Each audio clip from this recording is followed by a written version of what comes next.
one's working. Yeah, they were. I think it's. Yeah, they were. My book says I'm homework class. I'm just going to check. But play some music or something else. Um. Yeah, I got it. Videos. Yeah, they are. We can start here.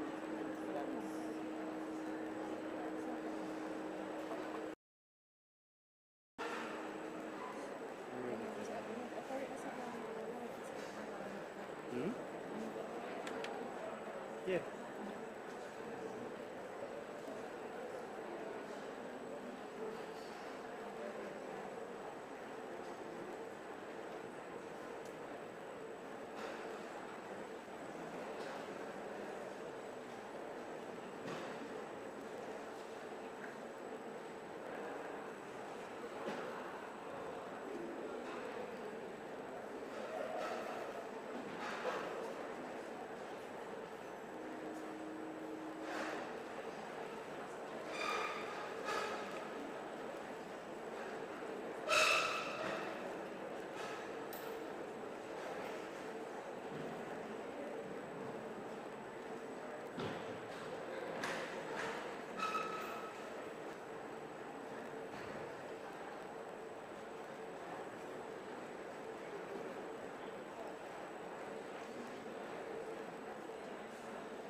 Turn them on button on.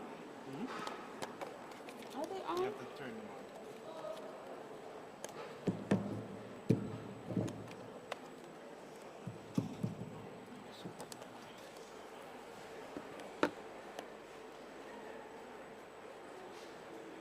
Josie, I need a picture of you.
morning, everyone.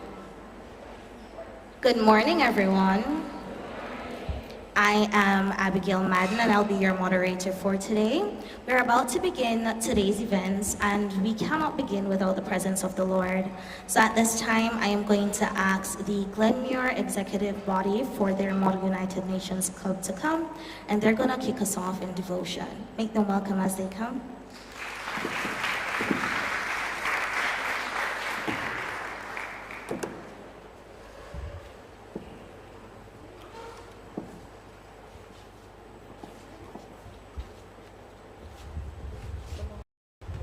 Good morning, everyone. We will now stand for devotion. God is a spirit, and they that worship him must worship. We will start with the chorus, We Are Together Again, after 2, 1, 2. We are together.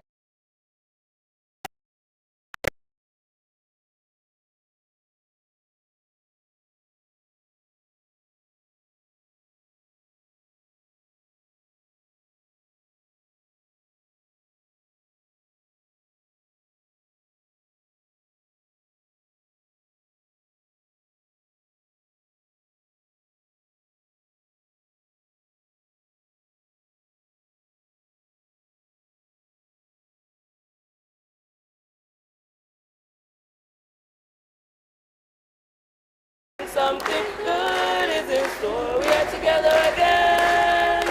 Just praising the Lord. How great is our God. How great is our God. How great is our God. How great is our God. How great is our God. How great is our name. The greatest one. Forever the same. By the waters, and my to sea. He said, I need you, won't you trust in me? He never fails me yet, he never fails me yet. Jesus Christ never fails me yet. Oh, everywhere I go, I want the world to know. Jesus Christ never fails me yet. He never fails me yet. Jesus Christ never fails me yet. Oh, everywhere I go, I want the world to know. Jesus Christ never fails. Amen. Amen. Amen.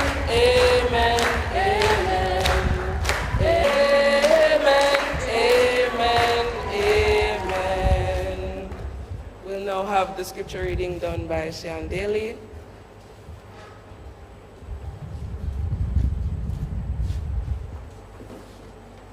Good morning, everyone. This morning's scripture will be taken from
Mrs. Lumsden.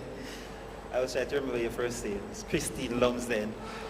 To a keynote speaker, Mr. Kishan Kode, other distinguished guests, faculty advisors of the different school groups, students with purpose, members of the media, of course, a real warm and pleasant morning to you all.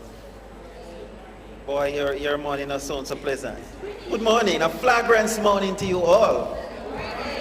All right, good. So first I want to give God thanks for giving me this opportunity to be here. And of course for the journeying mercies that he has extended to all of us for being here. And I hope that there are others coming on the way. So we ask that he continue to give his mercies. And we just want to welcome you this morning to the Hub of Excellence, Glenmuir High School. Since the inception of United Club, we have seen that it has had so much impact on our students here, and they have impacted other persons internationally. I must confess that at first when we started out, some students saw it as an opportunity to get a visa and to travel abroad. And maybe it was so. But when they started to go abroad and really realize what the UN Club was about, it really opened their eyes and have changed their perception of being a part of the UN Club. And we have seen the UN Club grow. We have probably about over 30 or 40 active members. Yeah, other members, but really active members being a part of the club. And we are so proud of that. You can put your hands together for them.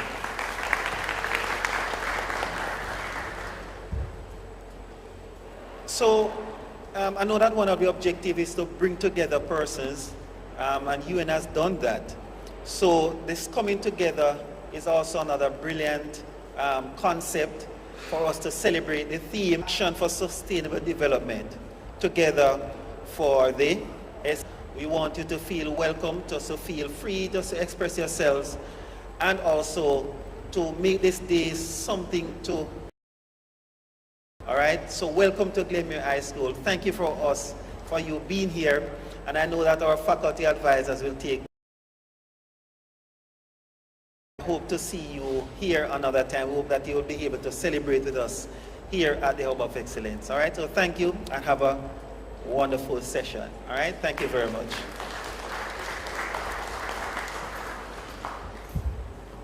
Thank you, Mr. Hales. And that is very commendable for having over 30 active members of their UN club. Gonna give them a hand again, Mama? Yes.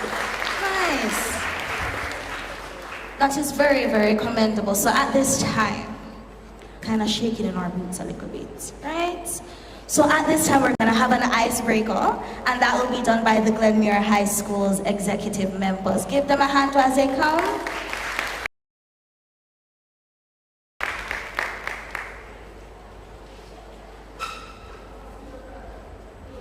Okay, so while they make their way here, what I'm gonna ask you to do for me, just to make sure that we're still paying attention throughout the program, every time I come to the podium, I'm going to say, delegates, and I want everyone to say,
feel like we can win? That's what I'm talking about, confidence. All right, so I'm just gonna ask somebody to come over to the bottle from this team. Just one rep for the team right now. One person, yes. We're good.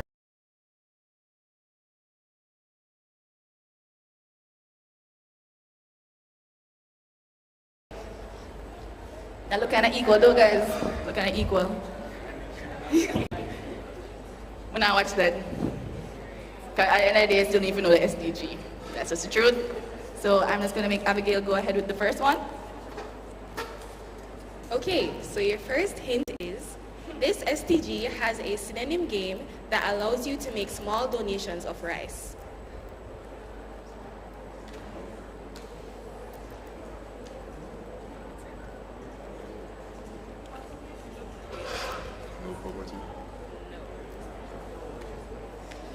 SDG 2 Zero Hunger. Yeah! Oh, no, wait, we have a prize for him. So guys, every time you get the answer right, you get some candy. I see there are no sweet tooth people in here. SDG 2 Zero Hunger. Alrighty, two different representatives now. Bibi? Okay, guys. Yes, yes, yes. Go ahead, go ahead. Alright, so this next STG, are they equal distances away, guys? I don't think so. You need to back on. Alright, so the second one, it says, this SDG's first words are protect, restore, and promote sustainable use of terrestrial ecosystems.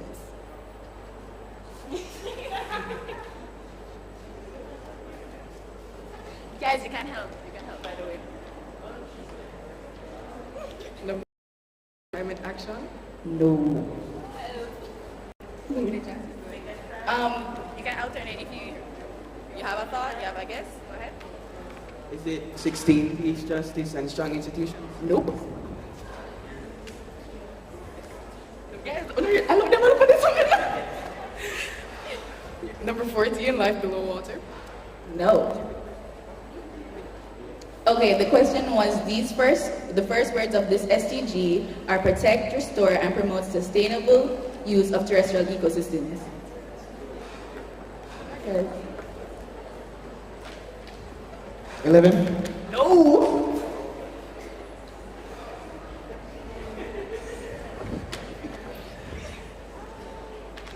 You have to tell her if you want to say it. Land and life.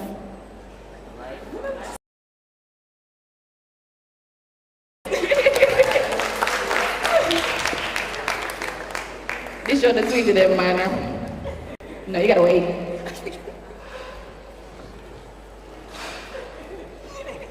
Alright, two more representatives. Okay, can I get one more from this side?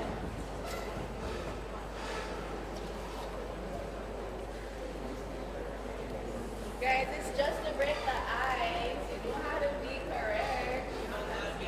It's not as serious. Exactly. Okay, so this one has multiple answers. It is, what SDGs are represented by the color blue? Not turn your head. Water and life below water. You have two more. Peace, life, and water. Okay. You're correct.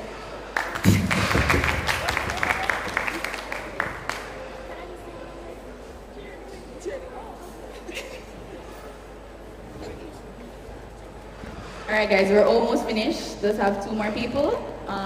Two more representatives. Guys, come on now. Nobody is repeating. We're breaking the ice, right? Thank you. All right. Easy. Do you want to give them? All right, I'll give them. Which SDG? Clean water and sanitation, peace, Justice and O. Below water. Ice kind of broke though. Come on. Let me get a round of applause for this little girl, guys. Let's get a round of applause for her. Alrighty.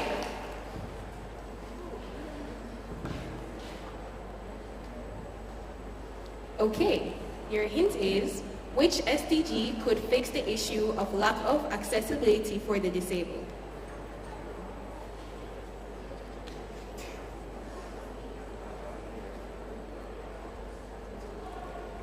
Good health and well-being.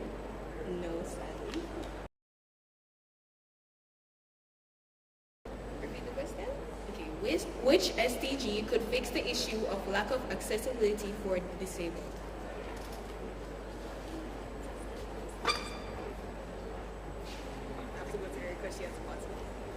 Number 10.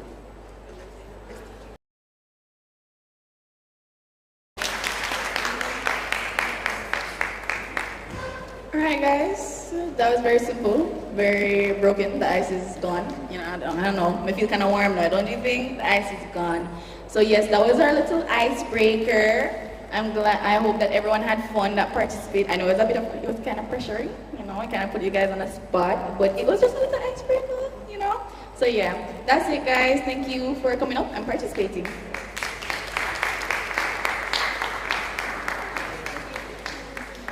Wow, give them a nice round of applause, man. Nice.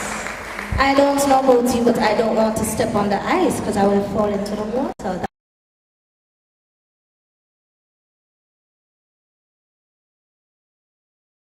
Association of Jamaica, Madam Christine Lumsden, Hastings Lumsden. She's going to come at this time and bring greetings. Make her welcome as she comes.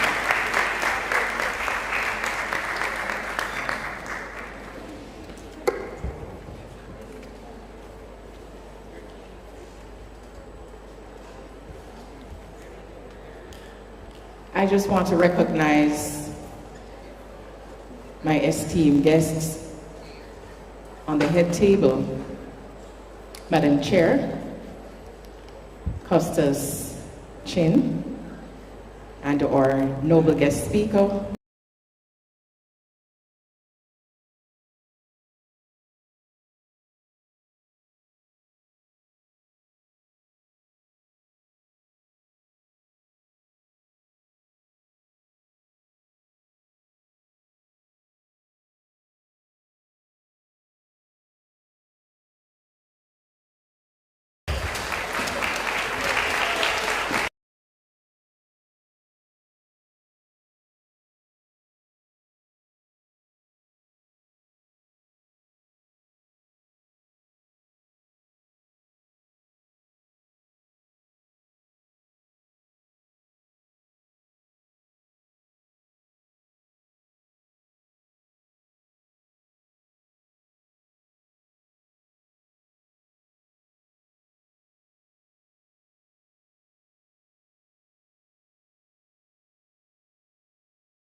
As you listen to the voices across Jamaica,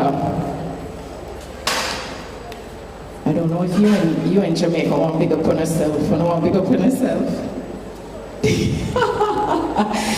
I'll just leave them for the keynote speaker to do that. As you hear the voices going across the room, the same voices are heard across the nation. They are heard across the world. And so from time to time, through the UNHA, all our students are exposed locally and globally. We're happy and excited to share this UN Day celebration in Jamaica. I mean, we're back at Glenmuir, and we are so proud that you all have worked over the years. There are some programs that they do that we collaborate with them. And this morning, we're happy that we could join with them along with the Youth Advocacy Network. Are those people in the house yet? Awesome. Come on, let me hear. We're not big up the Jamaica. Good. And so we're happy that we could all join together to celebrate the collaborative spirit. Leave in the hearts of everyone that we must work to make Jamaica the land we love. One love, one heart. Let's get together and feel all right. Have a wonderful UN Day. Thank you, Madam President. Delegates? All right, you are still with me. Love that, love that. So at this time, the Honorable Mrs. Edith Chin will be coming at this time to bring us greetings. And she is the Custos of Clarendon. If we could make her welcome as she comes. You can tell it's a louder one. Yes, thank you.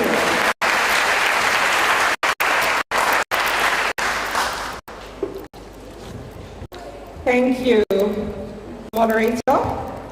Mr. Jermaine McKenzie, Communications Officer, Youth Focal Point, United Nations, Jamaica. Mr. Kishan Kode, Acting UN Resident Coordinator and Resident Representative of the United Nations Development Program. Mrs. Christine Hastings Lumsden, President of the United Nations Association of Jamaica. Mr. Dennis Zulu, UN Resident Coordinator in Jamaica. Principals, teachers, members of the United Nations program students, ladies and gentlemen, good morning. It is both an honor and a profound privilege to stand before you here at Glenmuir High School, my alma mater, as we unite to celebrate United Nations Day. This day is a landmark occasion that echoes around the world, but resonates particularly here in Clarendon, where we are immensely proud to host this year's event. Today, as we align with the theme, Youth Action for Sustainable Development, Together for the SDGs, we underscore the pivotal role of our younger generation in the stewardship of our planet. It is you, the youth, who are the crucial drivers of the change we aspire to see in the world. Your engagement and advocacy are instrumental in sustainable and just world is not an ideal, but a reality. Justice and strong institutions, and to reaffirm our commitment to these principles, clean water for all, to taking climate action, these goals are directly connected to Jamaica and around the world. But these goals cannot be achieved without the active involvement of young people like you, who have leadership in advocating for the SDGs. Events like today debate vigorously and to propose that will impact not only your immediate communities, As we proceed with today's program, from the insightful video messages that will follow, the speeches and panel discussions, let each moment standing and strengthen your resolve. I urge you to absorb what is shared, to question the status quo, the role you will play in crafting a world marked by equity, sustainability, and that seeks not only to inspire, but to enact real and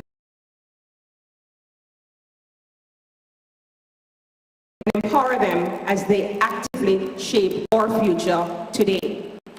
On this United Nations Day, may we all continue to be inspired by the UN's vision of a world where is treated with dignity and respect, where we work to. Thank you, and may today's activities here spark in you greater commitment to building a more peaceful, just, and sustainable world. Thank you.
to know why there's a love that cannot lie. Love is strong, it only cares for joyful giving. And if we try, we shall see. In this bliss we cannot feel fear or dread. We stop existing and start living. Then it feels that always love's enough for us growing. Make a better world, to make a better world. Heal the world, make it a better place for you and for me and the entire human race. There are people dying. If you care enough for the living, make a better place for you and for me. Heal the world, make it a for me and the entire human race. There are people make a better place for you and for me. There are people dying. If you care enough for the living, make a better place for you and for me.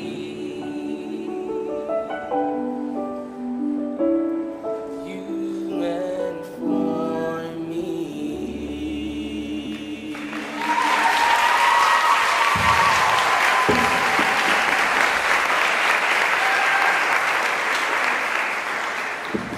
Wow, when I grew up, I want to be able to sing like the Glenmuir choir. Give them a round of applause again, everybody.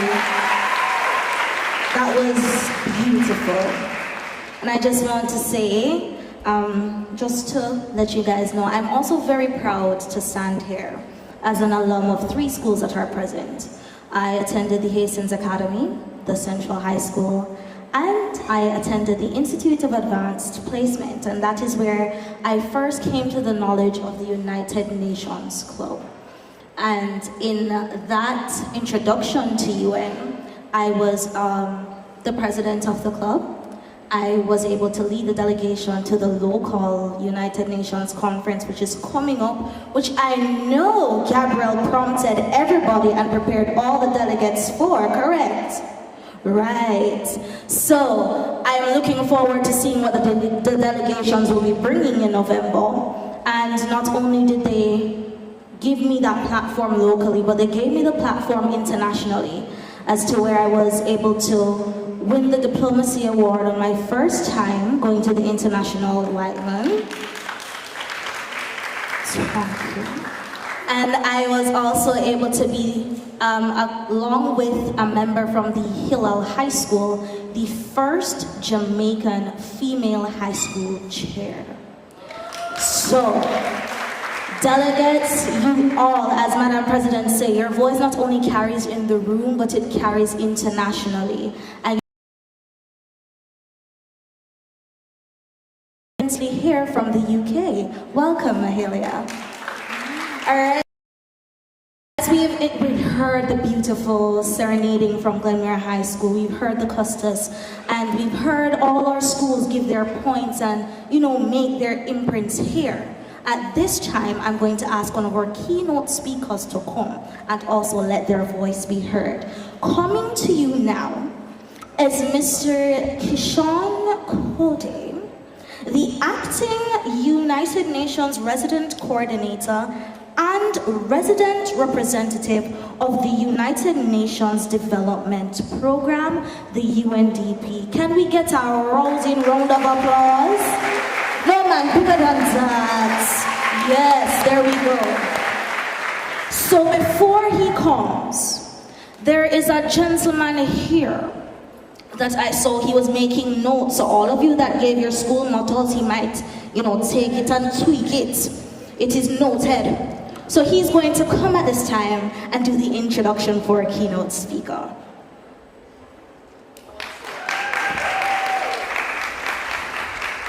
And delegates,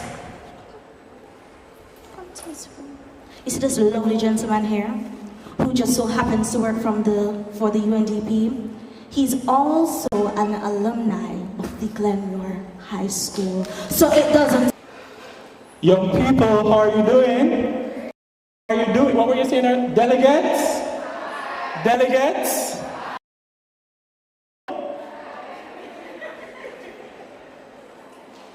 The United Nations is here in the room, you know. Delegates? Good, so we have to keep that momentum going for the entire duration of today's program.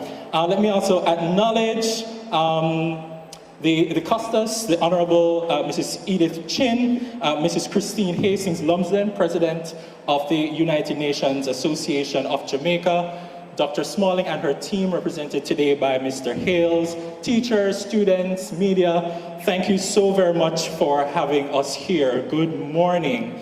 Now, I have to give a disclaimer that I love and bless all of you, but I might Glenmuir advances and keeps a fire of excellence all across the world, and not just for here. Glenmuir has always been the hub of excellence because we continuously maintain a practice of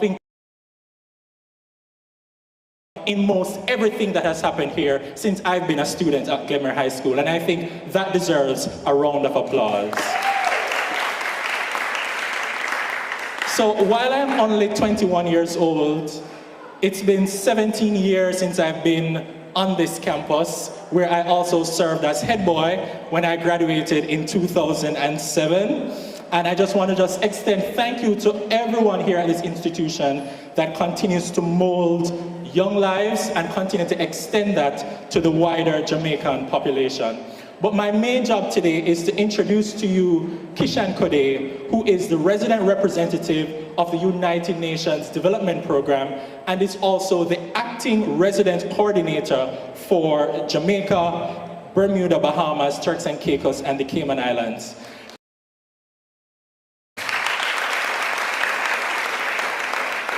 Now, Kishan Kode is a lawyer and a scientist by background, engagement, as well as meaningful youth engagement. In fact, the UNDP has been a champion of young people, and just last week they brought hundreds of young people together in the Ready, Set, Great Youth Conference, one of the largest and most impactful in the United Nations country team, and I think that deserves a round of applause.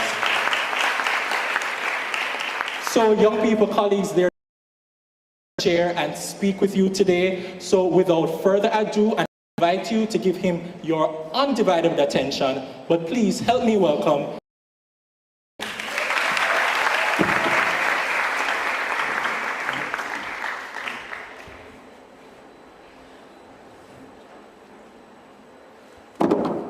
Well, a very good morning.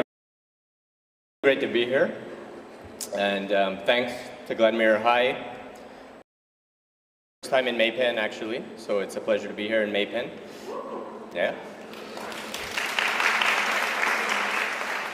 And in particular, thanks so much. We have 7 parishes of Jamaica represented here today, half the country's high schools from representing 7 parishes out of 14 here.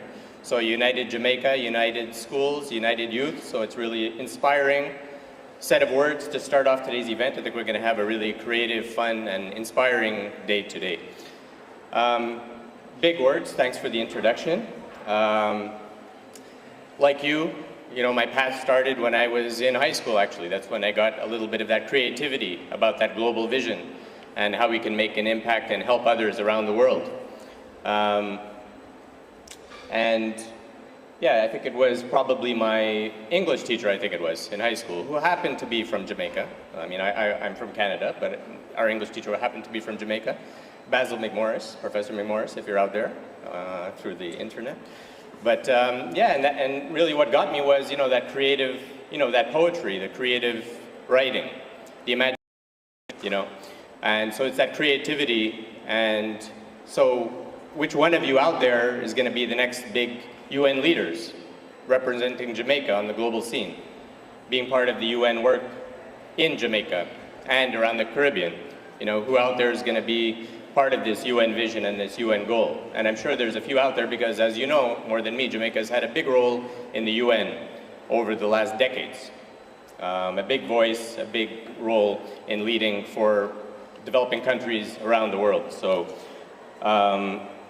so a big up to the high school for hosting this, to the UN Association here in Jamaica, Miss Edith Chin, the Custos of Clarendon, Principal Dr. Smalling. I know she couldn't be here with us today, but many thanks on behalf of the United Nations system. Of course, Miss Christine, and the UNAJ, and everybody that's part of the UN club here at Glenmuir and from other schools that are with us today. Inspiring words for Glenmuir High, the vision, creating that global awareness, that environmental sensitivity, and having that social, spiritually sound center to what we do. Very much in line with UN globally as well. So it's a real pleasure to be here. On behalf of the United Nations Secretary General Antonio Guterres, the whole UN family, we have 15 UN agencies that are here in Jamaica, covering the Western Caribbean. And a big welcome on behalf of Dennis Zulu, our resident coordinator, who had to travel outside of Jamaica and couldn't be with us here today. So today's theme, Youth Action for Sustainable Development, Together for the SDGs, captures really the essence of why we are gathered here. The world is counting on youth energy, youth passion, youth creativity to shape the future. And let's remind ourselves that the UN turns 80 next year. And in those 8 decades, the UN has continuously changed, evolved, adapted to the needs around the world. And many young Jamaicans, as I said, have played significant roles in this journey over the years. Whether it's through working in peacekeeping missions, advocating for human rights, supporting development projects, Jamaicans are making a real difference on the world stage every day. In fact, did you know around the world? And guess what? There are plenty of opportunities for you to serve as well, here and around the world, whether it's through internships, professional roles, programs like UN Volunteers. We hold high positions, heads of UN agencies. In the agency that I am representing here in Jamaica, UNDP, about a quarter of people in my position as heads of our agency start off as interns, start off as junior professionals. Like I was telling my story from high school, I started as an intern in the UN way back about 30 years ago. And then I went around the world with the UN representing. I started off in India. Then I was with the UN in Indonesia. Then I was with the UN in China. Then I was over in the Middle East in places like Egypt, and then Jordan, and then I show up now in Jamaica. You know, it's taken me around the world. It's really inspiring to really experience the world and see that solidarity and that collective action across developing countries to achieve justice and equity for everyone. So it's not a distant idea, the UN. It's a space where you can make your mark. Just like my colleague Stephen Rodriguez, an old colleague and an alum of Glenmuir High.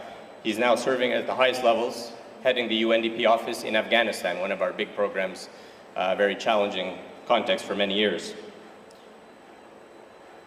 With me are a number of UN officials as well, serving not just Jamaica, but a host of countries in the West Caribbean. They may not always like us to remind them, but they are some of our youngest and brightest as well. For young people like you, the opportunities to get involved in this work are growing. It's not like the old days. Things have changed a lot in recent years everywhere, including, of course, in Jamaica as well. And the opportunities to get involved in this work are growing, whether you're interested in climate action, whether you're interested in social justice, combating inequality, global development. The UN has many pathways for you to contribute professionally. It's not just about making speeches, holding banners, though those things matter, but it's about being part of a system that's collective, that creates change. It belongs to you. It's 2030 goals like the SDGs, but it's also beyond that, since we're already starting to look beyond 2030 and what's the future that you guys want here in Jamaica, but also globally. And so your voice matters in shaping what the future will look like. Right now, we're living in a time where challenges like climate change, inequality, really seem overwhelming sometimes. What can one person do? What can one country do even? But powerless, You are the generation that will define yours to make sure that your ideas are heard. Just this year, Jamaica helped lead a global process to impact the future generations, as it's called. Jamaica actually led that process together with other countries globally, bringing that together. Young people like you inherit a planet that is healthy, peaceful, full of opportunity. Spirit with Glenmuir High's vision. I was happy to hear about the passionate boys, powerful voices, so many of you at the National Youth Dialogue in August. Report that your voices were amplified at that summit at the United Nations headquarters in New York. So, looking at what's happening, as you all know, there's a lot going on in the world today. Conflicts, climate change, many crises that are shaping that common agenda. However, at the core of everything we do is that dark blue one up there, going back to the quiz. That's Sustainable Development 17 and partnerships. But all 17 of these goals are a guiding compass and designed to create a world where poverty is reduced, education is accessible, climate action is a priority. But achieving these goals is only possible with your help. It's only possible with your help. Whether you're interested in entrepreneurship, technology, the environment, social justice, there's a role for each and every one of you. And as you know now, we have less than 6 years left for this decade of action to achieve these goals globally, and in Jamaica, the Vision 2030, which is, of course, the local reflection of the global goals. Time is ticking, but we're confident that with your involvement of youth to bring your creativity, your energy, and your ideas for new solutions that are very much lacking now globally, we can really accelerate that kind of progress. So you're the change maker that the world needs. Every day, young people across Jamaica are leading the charge, pushing boundaries, challenging toxic norms, demanding that voices be heard. Your advocacy and your voice, every person counts, regardless of where they live and what their background is. And that they have the chance to fulfill their potential. And in this regard, you're not just leaders, future leadership work in the world, had a strong hand in putting together today's event. Yes, so thank you very much for being overseas at that. And so today I see Laurel's passion in all of you. Whether you're advocating for climate action, promoting gender equality, social justice, or knocking at the door of the United Nations to ensure that you have UN presence at the UN are committed to working with you, not just during these events, but in follow-up to them. We're seeing some of you here join us in that process, and we really seen children must be heard. So whether it's speaking up, every action counts. And the challenges we face, poverty, inequality, climate change, as we've seen over the last several years, including in Jamaica, amazing progress on many, many development goals. So you have the power to continue to change things, make a difference, and the UN is here to support you in every step of the way. So as we gather, I ask you, again, as I started off, how will you contribute to this vision, to this process in the coming years? How will you help us achieve the SDGs by 2030? Remember, the world is watching. Impact. Keep dreaming big, keep pushing boundaries. Remember, the UN is here to support you. We're beside you, walking through this journey together. We've been here for more than 50 years, and we're looking forward to a really fun and exciting set of panels and discussions today, because you're the ones that are going to...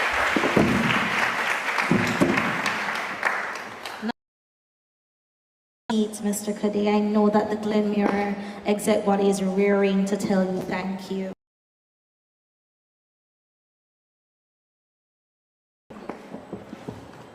On behalf of Insight, so that we develop from tiny seeds to mighty trees. Thank you.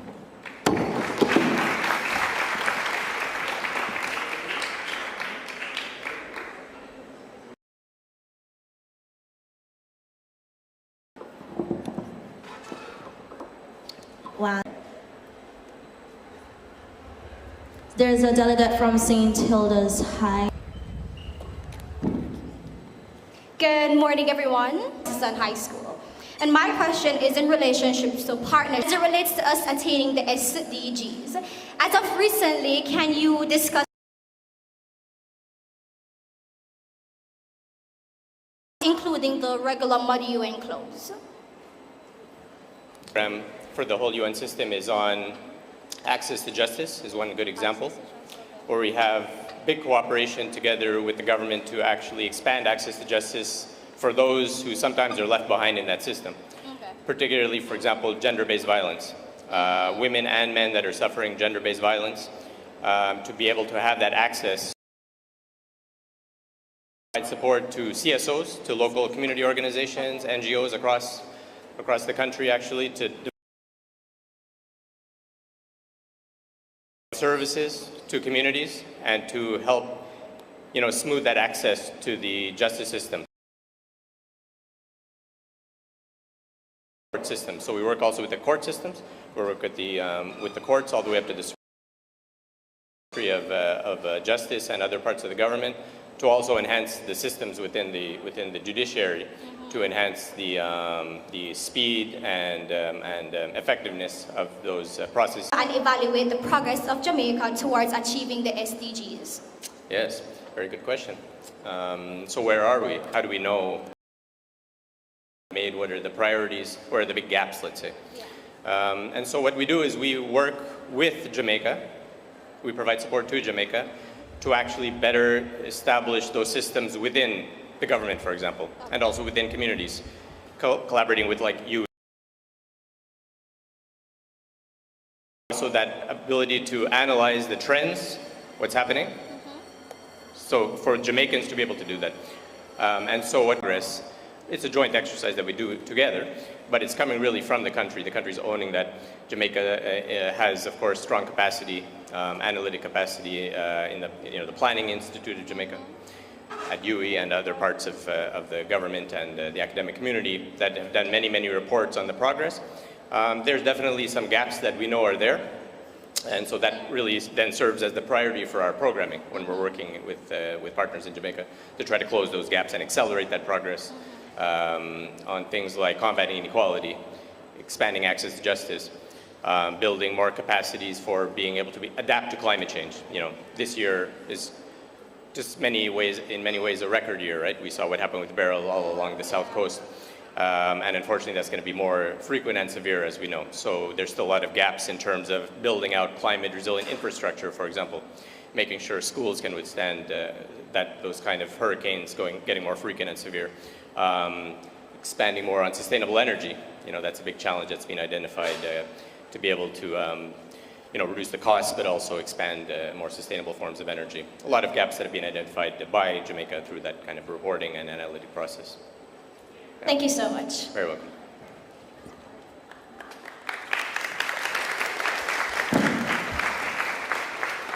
I'd like to say first and foremost, good morning to Mr. Kishan Kode. Thanks. Yeah, and my question is based on the internships that you mentioned. Could you give a bit more information on that? So we have a bit more, a better entrance into it, so it's smoother instead of just being trying to find information from all over the place, Yeah. Yeah. Yeah, and that's a really important role in the UN. As I said, for entry level, many people that start in the UN, including myself, we start as interns, and then we go on to junior positions, and then eventually, from seed to tree, as someone was saying. But yeah, we have actually a process where what we do is we advertise regularly. I think it's once a year, twice a year. We advertise publicly on our website and through other media in Jamaica for interns. And so what you can do is you can put in your applications. Of course, we generally go for university level students to join in as interns, actually. So probably in a few years, let's say, it's something to look for. And we do a big open call, public call for interns. And so we get a lot of applicants coming in. And a lot of the people that are part of our team in the office actually started off as interns, actually. So it's a very important mechanism. And what you can do is check our website. And you'll find more information there about that. And of course, we'll be happy to share more information with the principal and all your schools, actually, as we go. Any more questions? Maybe we've got time for one more, perhaps. I think we're getting, please, the lady in green.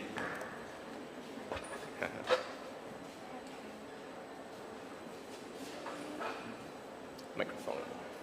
Yeah. Yeah, she's coming around.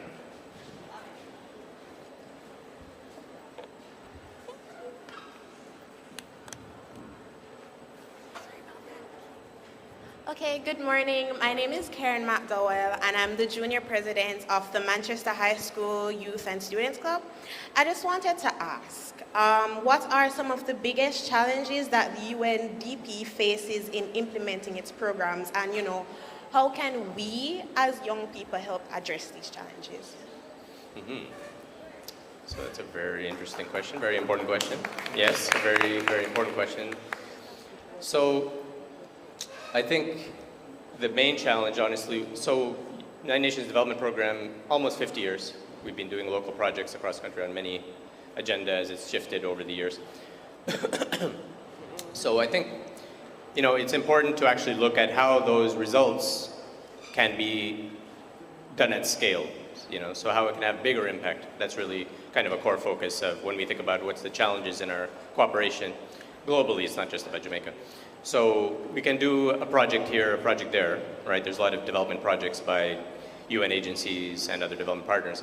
But how do you get that to make this what we would call transformational change, How you can really make changes at the system level, right? So, for example, yes, we might build the capacity of a number of CSOs, NGOs to help bring some sense of relief and justice for people that are facing gender-based violence, for example, in some communities. 14 parishes, and a huge scope for that problem. So how do we take that those good results in some of those projects and take it to scale, right? How do we expect to today's event is that, when we look, yes, it's been, 80 years of the UN, but things have changed a lot recently. It's not just technology, actually, right? So, you guys know this more than us. So when we look to the future, we need that fresh vision. We need new solutions. So believe it or not, great identification of the challenges, a lot of indicators, as was mentioned, a lot of great initiatives. Jamaica's made a lot of progress addressing a lot of those over the years. Where people just don't have the solutions even yet, globally and locally. So what we need is that innovation, that creativity, as I was saying, high school, university. We need the youth vision and innovation. That is actually a tangible, real gap and challenge, actually. So we actually need you guys to achieve those big vision and those big goals, actually. Yeah. Thank you. Welcome. Very good. I'll hand back to the moderator. Thank you, Mr. Kadi. And those were wonderful questions, students. So as we've been saying since the beginning of today's session, and we continue to hear it and reiterate it, you are needed. Okay, so I have some questions for the delegates to just ensure that you guys are actually paying attention, apart from the very UN questions that you asked a while ago. Can anyone name me 3 of the countries that Mr. Kade has been to as a UN diplomat? Yes, Garvey?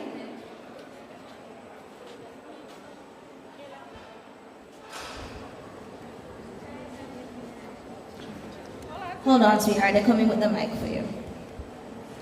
Yes. India, China, and Indonesia. India, China, and Indonesia. Is she correct? Give her a round of applause. There is a delegate from the Glenmuir High School, an alum, who is now in another country. Can you name me that delegate and the country that he is in? He.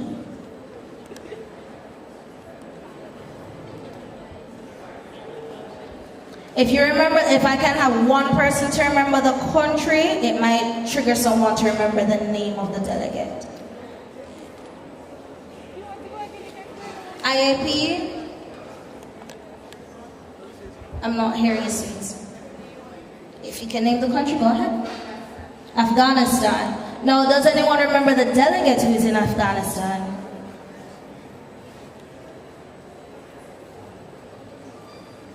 Okay. Glenmuir High School, do any of our execs remember the delegate that is in Afghanistan?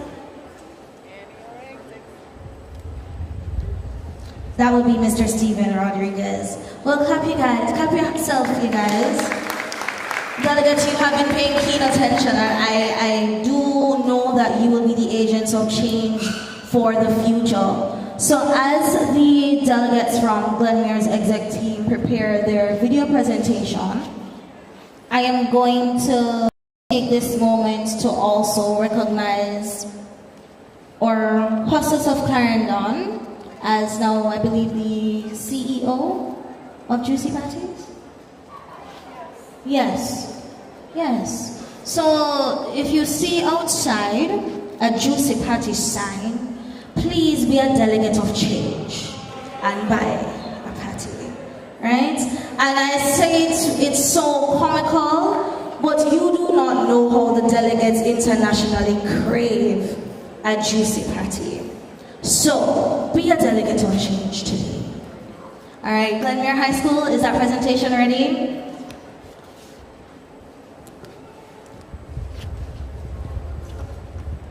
All right, if you will turn your eyes and ears to the screen.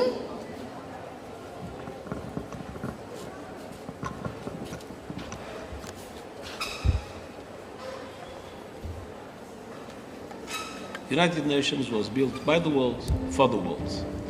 Since 1945, it has been a place for countries to unite behind global solutions to global problems.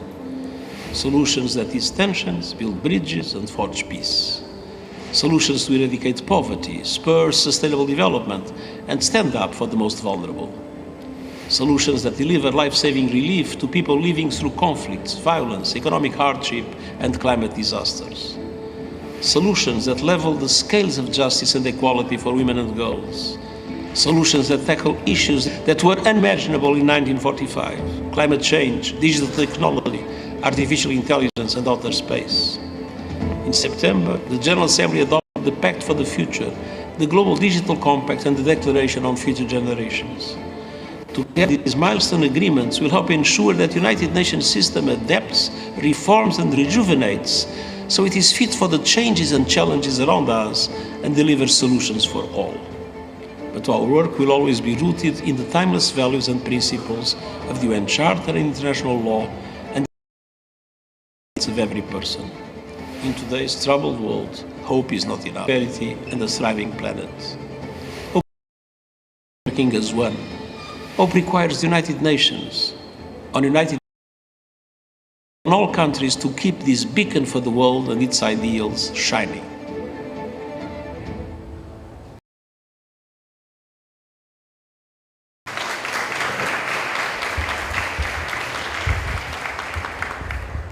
Okay, so of today's event, we are now.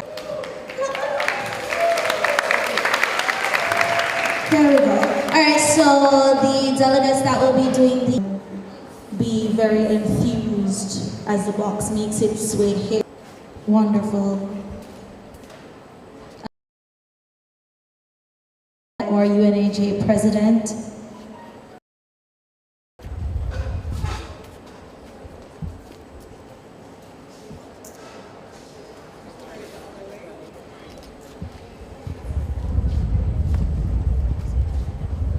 Now, I don't know if you guys can see it, but I'm seeing a beautiful blue cake with some nice clouds on the side.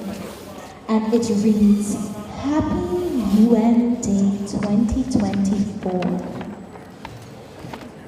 Oh, nice. Right. So if everybody wants to get a picture with the celebrity cake for 2 seconds.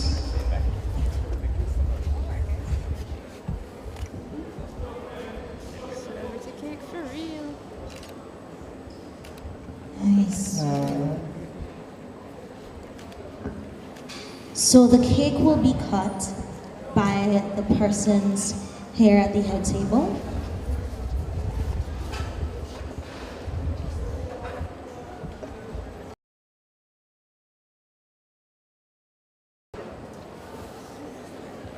Now, if I could ask the presidents from all of the schools present to come to the table, please.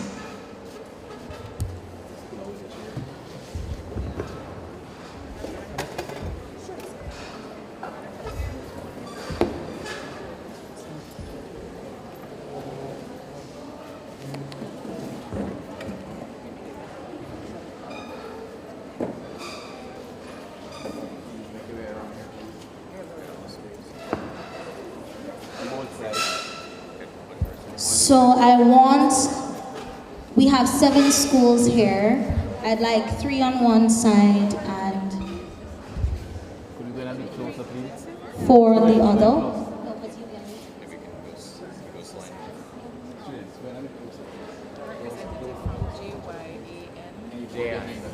Can I have a JYAN rep here as well, please? So we have acknowledged the president of Glenmuir High School, that's Laurel, who is absent today. So her VP will be here to take this picture with us. Okay.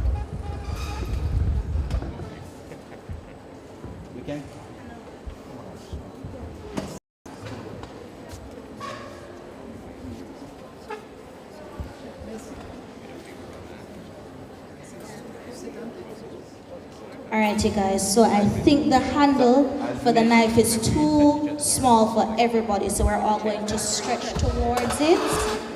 That's why we need everybody to go in. So, nice and tight. Yes, that's it. Right. Alright, hold. You want to give them the countdown? The countdown? Alright, so after 3. 1, 2, 3. Go ahead. Cut. Cut. Cut.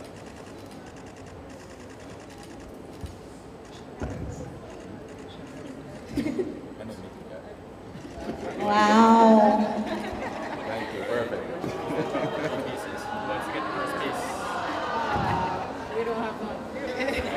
Which delegate wants the first piece of cake?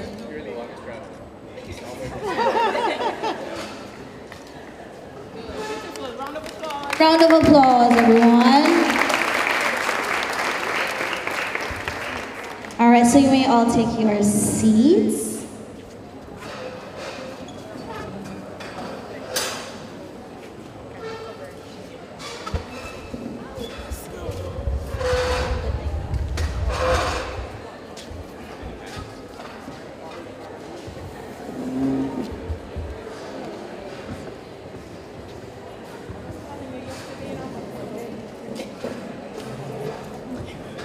All right, so as we get back to our seats, everyone.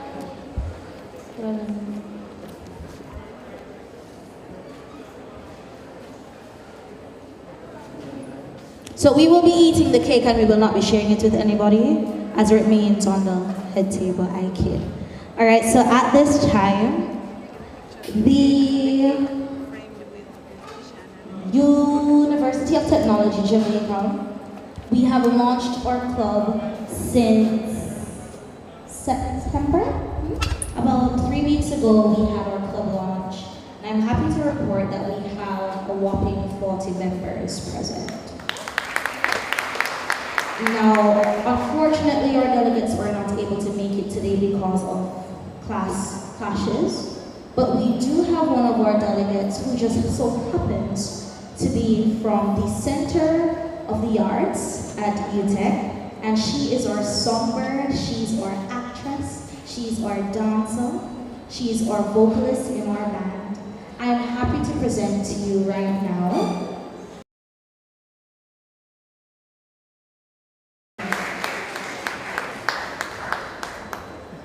Good morning, everybody. Feeling? All right.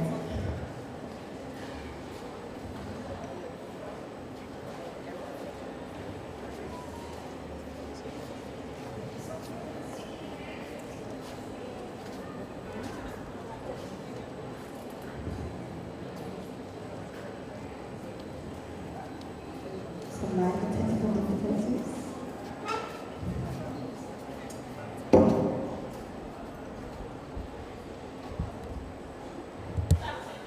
I know, but we need to set up the panel. Roger and everyone is finished. I want to ask you to get a chair, like in the back, set up the panel. You know, get upstage. Like a student discussion. It's going to be upstage, yeah? It's going to be on the panel. I'm not a stranger to the dark. I've learned to be ashamed of all my scars. But won't let them break me down to dust. I know that there's a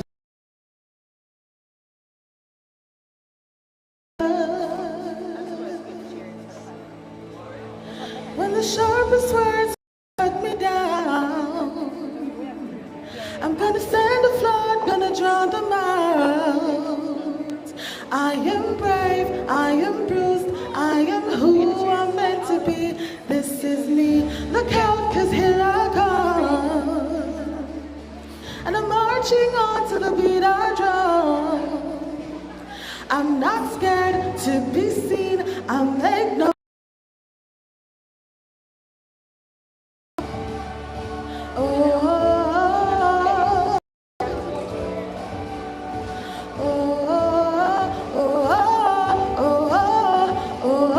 Bursting through the barricades, reaching for the sun. Oh, we are glorious. When the sharpest words wanna cut me down, I'ma send a flood, gonna drown them out. I am bruised, I am who I'm meant to be. This is me, look out, cause here I come. And I'm marching on to the beat I drum. I'm not scared to be seen, I make no apologies. This is me.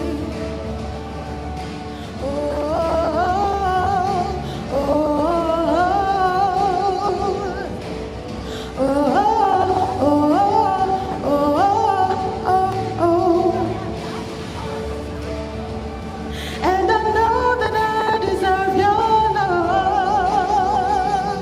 There's nothing I'm not worthy of.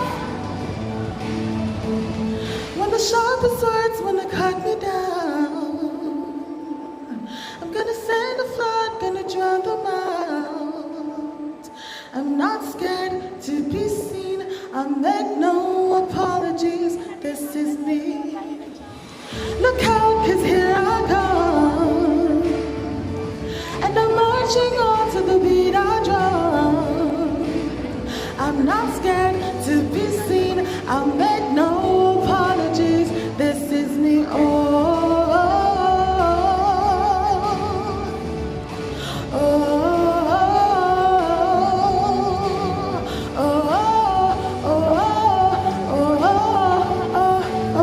This is me.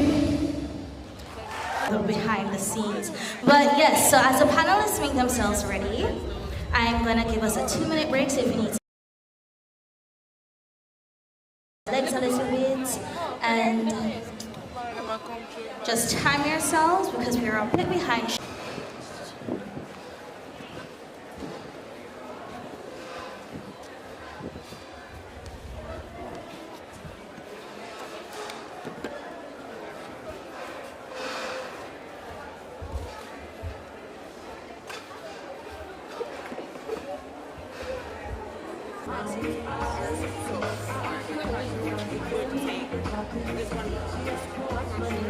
I did. And I will have one school.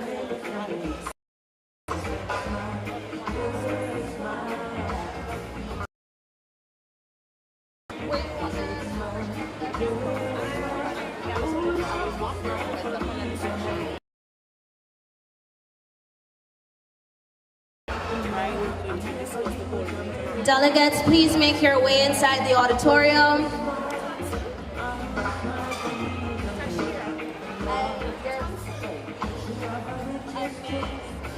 Let me speak to Madam President and then I'll... Do you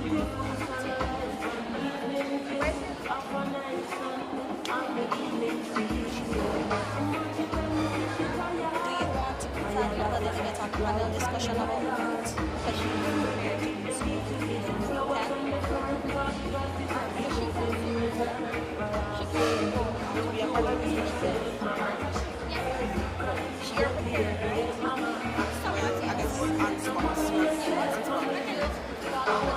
Yes, I have. I have. Your points are different.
Not the Russians.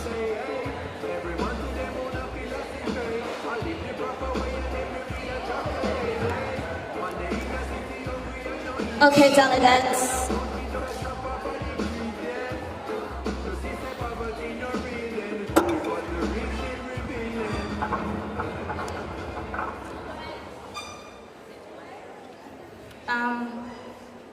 Media personnel, is the seating arrangement okay? Is the seating arrangement okay?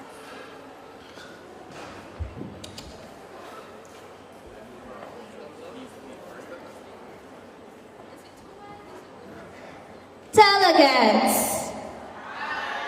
All right, we're going to try not to camp.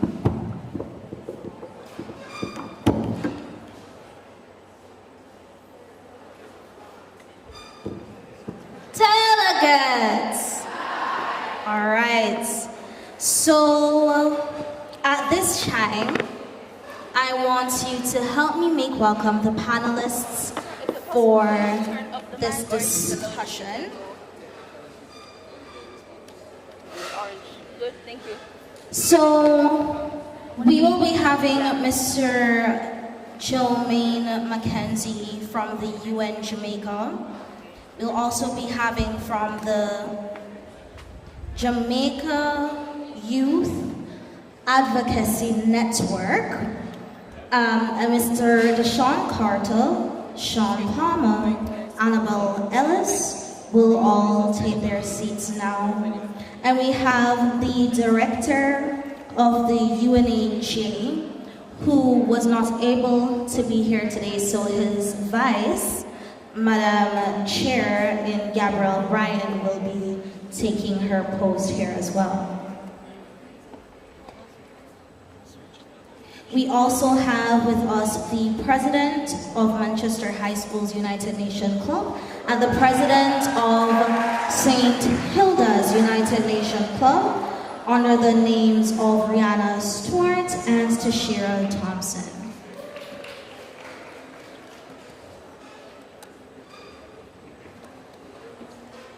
To ask you, so from that end to the next, that you guys just give like a, before we begin, are all the delegates?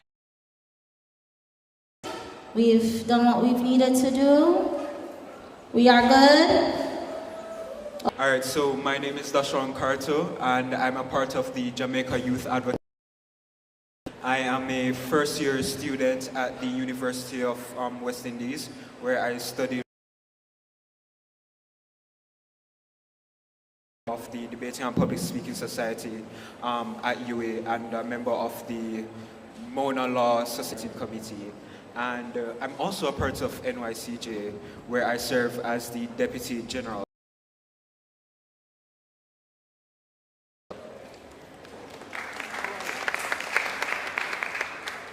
Good morning, everyone. My name is Sean Palmer.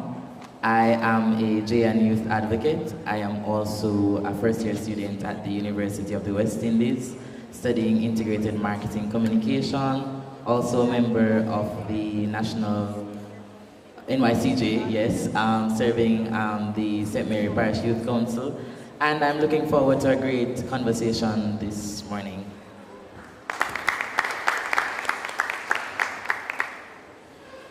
Good morning, everyone.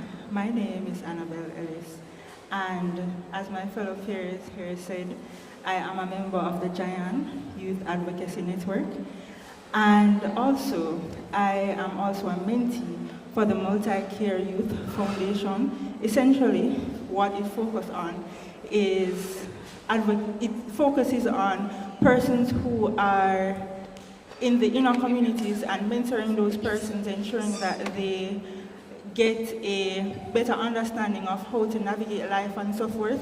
So that is exactly what I do as a mentee. And I hope that this conversation will be enlightening and that we all learn something from it.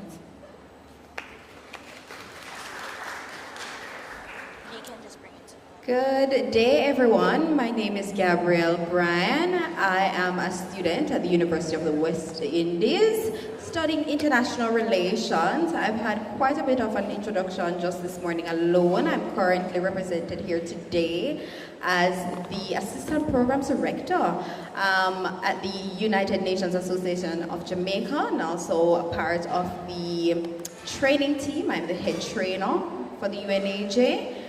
So I look forward to this discussion and also meeting you students.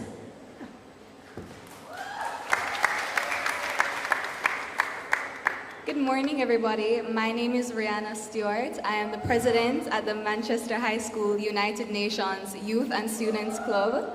I am also High, as well as the Secretary PRO for Region 5's National Secondary Students Council. And thank you. Pleasant morning, everyone. Diocesan High School, and I want to make a note. I am not the president, I am the programs director. And on that, I'm going to ask my beautiful president to please stand to be acknowledged. She's raising her hand, she's the president. I am the outgoing deputy head girl of St. Hilda's. I'm also a part of the St. Anne Steering Committee for the National Youth Council of Jamaica. I am a Lieutenant Governor Pass for Key Club, actually, and I am also the president of the Democracy Club at my school. I'm very excited for this discussion today, and I hope you two enjoy it. A student. But I'm Jermaine Mackenzie. I lead communications and... Neil Madden. I am the UTEC Model United Nations Club president. I am a delegate. I'm a delegate, but as an advisor. I'm not as well decorated as all of the other delegates on the panel, but yeah, I don't remember being in so many clubs at school either. But I am very delighted to hear of all of your involvement. So let's get right into it.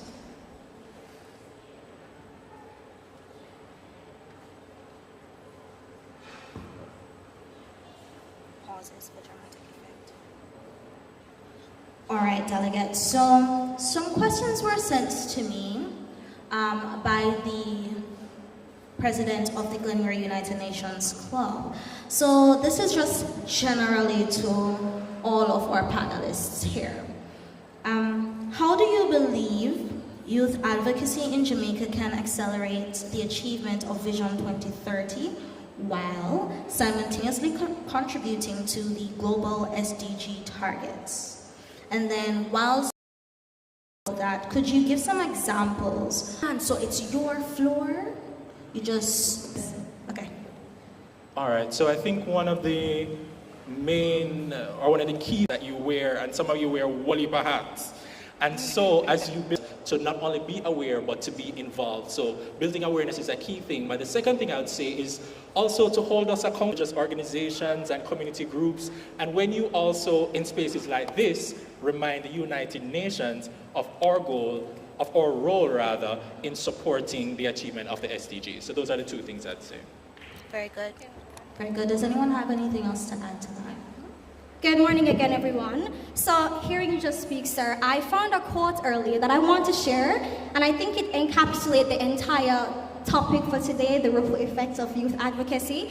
And it says right here, one young voice can create change, inspiring others to rise and make a difference. And I think that's what we do here. Specific others are to make them aware of what we do, and just that your voice can be heard, you can be involved. So I do agree that We come together as a collective and start to make change. And I think the beauty of Instagram, your Twitter, just go on Google and type in not just about the UN, but in general, and you'll find it. So based on that, no, you can pass it, because it's hot potato, right? So based on the statement you just made, saying that we do have technology at our fingertips, Rihanna, and this goes for all the panelists as well. How can students leverage these digital platforms, social media, to effectively raise awareness about the SDGs and, not only raise awareness as you would have stated, but also bring awareness, say, oh, this is this, and you may not realize it, but when you try to get the clean water, that's an SDG. How do you think we can, bring that out? Right, well, as the previous panelist has stated, it's really important that we allow our young people to be aware of the goals that we're trying to meet. And as she has said, social media is literally at our fingertips. We use it every day. I'm sure everybody here has been on Instagram within the past, 2 hours, right? So us as student advocates and leaders, we have the responsibility of placing interactive content. There's so many trends that we can follow to really capture the attention of people, to ensure that the youth know what is going on. And also, I think there's a lot of projects that service clubs do and we don't understand, or we're not aware of the fact that it is so closely related to our sustainable development goals, such as beach cleanups, International Coastal Cleanup Day. I know that Key Club had their cleanups right in September, and so we don't realize that it correlates directly with SDG 13, climate action. And so when we combine all of it and we post it on social media, everyone is aware. And so, right, I just...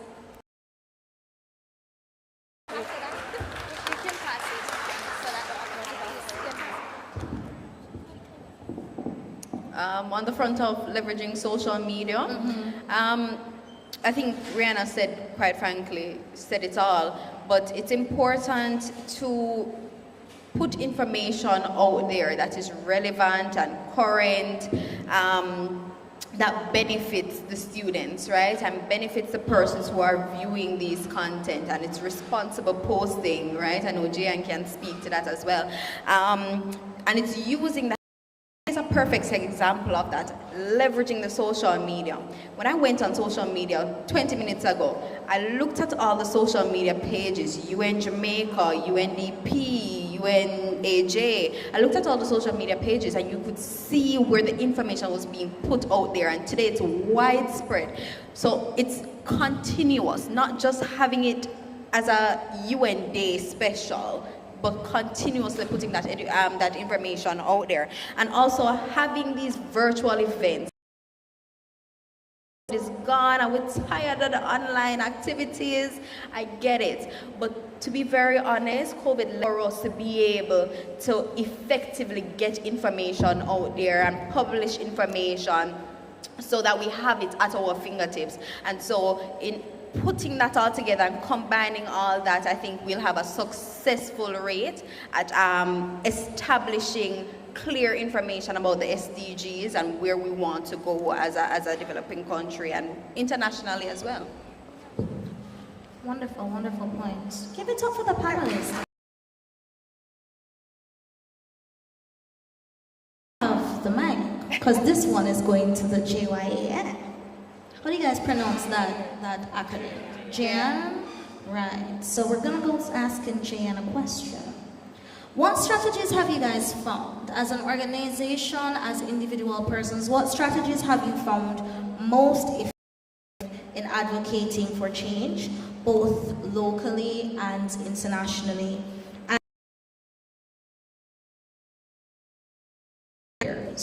To get these things done? How do you best mobilize your communities to make these changes? Thank you so much for that question. Good morning again, everyone. So Giant has a lot of capacity building workshops, right? Which is aimed at educating. We are educated so that when we go out into our regular daily lives, we can break down this information into digestible information, right? So it's not only that this information is out there, but it's how can I get this information across to you? How can this information be digestible so that you can also act on this information that you're getting? So not only being a passive hearer, but also being somebody who wants to implement these changes. You know, you're pushed towards implementing some of these changes. And that is one thing that we have done locally that can assist our fellow youth. And I'll hand over. I don't want to take all the points. Go ahead. And I think that something else that Jayan has done is that it's not just persons from within one space, but it's persons from all over, persons who are from urban areas, persons who are from rural areas. We have access to the things that we are learning about, the things that we're exposed to. We now can take it now and bring it back to the spaces where we're from and ignite others to become passionate about it and to learn more about it and to take. Which I find quite interesting and effective.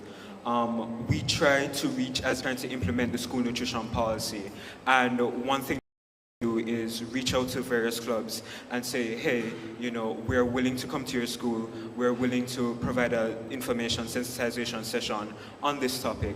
And it's interesting to see how we're able to link back nutrition or whatever we're sharing the information on the basis of the club to kind of provide a connection between their goals and our goals, and ultimately, you know, enhancing or furthering sustainability goals. Can then go out and further disseminate the information, because it's one thing to hear it from like some, but it's also powerful to hear it from your friend. So you go on a corner, you're talking to one of your friends and say, yo, you hear about you something about this. So kind of disseminating the information in non-conventional ways. Another thing that we do is to partner with other organizations. And something that I always stress is that there's strength in numbers. And so while it's good for everybody to have their own initiative, for everybody to say that, you know, they're founder of something, we need to kind of think back onto the purpose of our advocacy and realize that one of the most effective ways to achieve our goals is to serve as a collective unit. So like Jayan is doing now, we're collabing with UNICEF and Bike Back to have a Fix My Food to really push our nutrition and other sustainable development goals. Interesting. Very good, very good. And one of the main things that I've heard you all say is partnerships. And I know that at the University of Technology, the United Nations Club is partnering with a club on campus called the Utah Chats. Now, the Utah Chats is faculty-oriented, and we focus mostly on SDG 3, 4, and 5.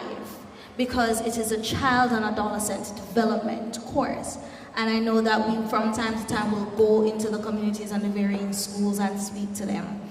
So I am happy that you're grassroots. I'm also even more happy that you've passed the bank back to Mr. McKenzie, because this quest for here in Jamaica and for the international things. Do you think that we have a say in Vision 30 and how it is, you know, propelled from here on out?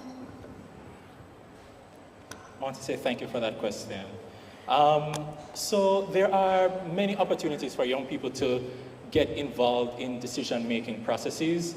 Sometimes it appears daunting, but I can say that there are institutions, there are groups, there are clubs that ensure their voices get filtered all the way up to policymakers and decision makers are.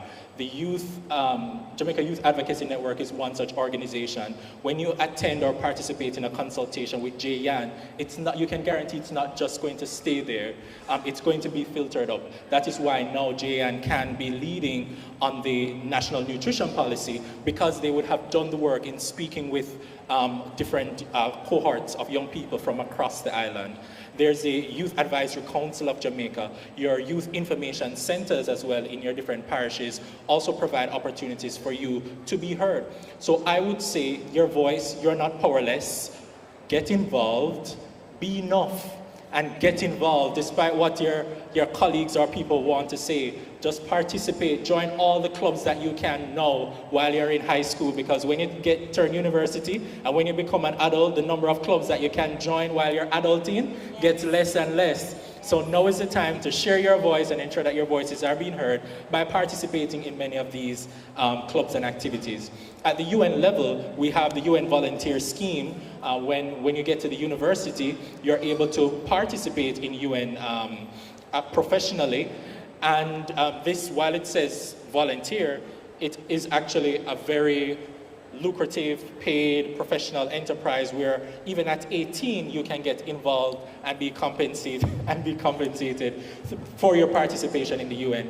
In the meantime, I would say follow all our UN pages, follow all our social media platforms. Right now,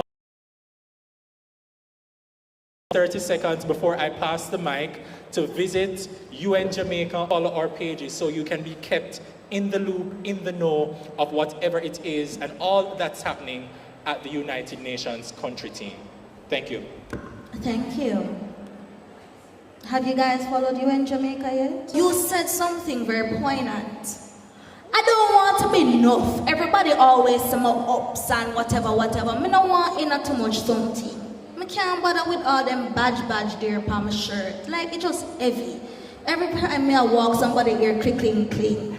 Like, why should I be enough? They don't want to hear me. And you've constantly said that our voices are heard, but what if we don't feel like we have the skill set to make our voices heard? Again, I'll reiterate, don't small up yourself, be enough, be enough, be enough, be enough. And be enough some more, right? And if you feel you don't have the capacity, one of the things that I will say is that many of these organizations, your very participation is building your capacity. It's building your capacity to speak. It's building your capacity to debate. It's building your clubs especially, it means that your debating skills are being honed. If you're participating in Key Club and drama and speech and music, like some of the colleagues that we heard today, it means that your team building skills are being sharpened. So these opportunities, don't take them lightly. Be enough and make no excuse about your enoughness. Make no excuse about your... Say it with me, make no excuse about your... There we go. So, in addition to making no excuse about your enoughness, Jayan, question for you. My question is, what are practical steps you think that students can take for focusing on these SDGs, and in the same breath, what are common challenges that you guys face? And you can all break that up accordingly as you will. All right, so to start off with some steps, I'm just going to give like a shallow breakdown. But firstly, you have to identify the development goals that you want to focus on and realize that there's oftentimes a gap within existing initiatives or existing structures that you as an individual or, can form a collective in order to fill those gaps. But sometimes, you start a program or you build an initiative and you're not even thinking directly about the sustainable development goals, but inadvertently you are furthering your country's missions towards achieving them. So that's step one. Another step that we should consider is, as I said, working as a collective, partnering with your peers and saying, I have this interest, I see that there's a need for this. Can you come along and help me with this? Because it's better to work as a team. And speaking as a team, one of the challenges that we face as youth with, achieving these goals is lack of resources. A lot of times we're underfunded. We have these goals in our minds, but the money isn't there. And so we have it on paper, but we can't put it into reality. And so I'm glad that someone mentioned, the gift of COVID and understanding that the digital space is very much to our benefit. While not all of us can put together a room like this and, rent out a whole auditorium, we can host a little Instagram live, a little TikTok stream. We can always come together on Twitter. Jayan, recently, we to, demand accountability and responsiveness for, and what we did was we had a Twitter call out. So the whole way we come together on Twitter and we tag the government and say, hey, we want this. What I would say is, first, as you would have mentioned when we first began, arm yourself with information. Ensure that you know what it is that you're going to talk about. Ensure that you know what it is that you're going to focus on. And after you arm yourself with information, I wrote down, that sometimes a challenge that we face is that we are our greatest adversary. So we have this sense of imposter syndrome. We feel like we don't belong. We feel like we don't have the capacity. We feel like we don't belong in these spaces. Also, and it's up to us to really understand that, hello, we are young people, the future is ours, the present is ours. We have to be the ones who and are going to go into these spaces to, as I always say, take up space and add value. We're going to go into these spaces to develop ourselves, to build ourselves, to learn new things, and to see who we can impact and what can be impacted by our presence. All right, I don't know how I can top that, but let's try, right? A quote of mine that I really, really love is by Marianne Williamson, where it says, our deepest fear is not that we're inadequate. Our deepest fear is that we're powerful beyond measure. It is our light, not our darkness, that most frightens us. And I'll stop there. Right? So as youth, even though you may feel that you're inadequate, you may feel that you don't have the ability to take up the spaces that you want to take up. You see a vision, you have it, but you're really not too sure. I would reiterate the points that we have been saying all along, which is to get involved. Right? Get involved. You have Jayan, right? You can get involved in Jayan. You're in school, you can get involved in different communities, key club. As my fellow panelists here are involved in. There are multiple different organizations that you can get involved in order to build that skill set. And one point I would add to that is ensuring that you're connecting with your administration. Right? It is so important because a lot of times we have these initiatives, we have these goals. However, you as a student probably don't have the capacity to make these changes a reality. So, you have a teacher that you can speak to, you can speak to your principal, get those persons involved as well, and ensure that they are educated about the change that you want to make, right? You can't change a community if they don't know what you want to do. So ensuring that they actually understand what you want to do and what you want to implement and make it concrete. And I'm sure that your fellow peers will want to be involved as well. So get them involved in the mission too and see how you guys can be change makers. Thank you. Thank you guys for those responses. Now, Mr. McKenzie, I have one more question for you. Yes, just small question, nothing too hard,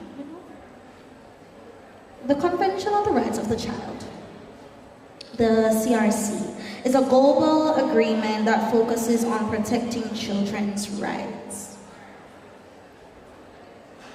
Oh, my apologies.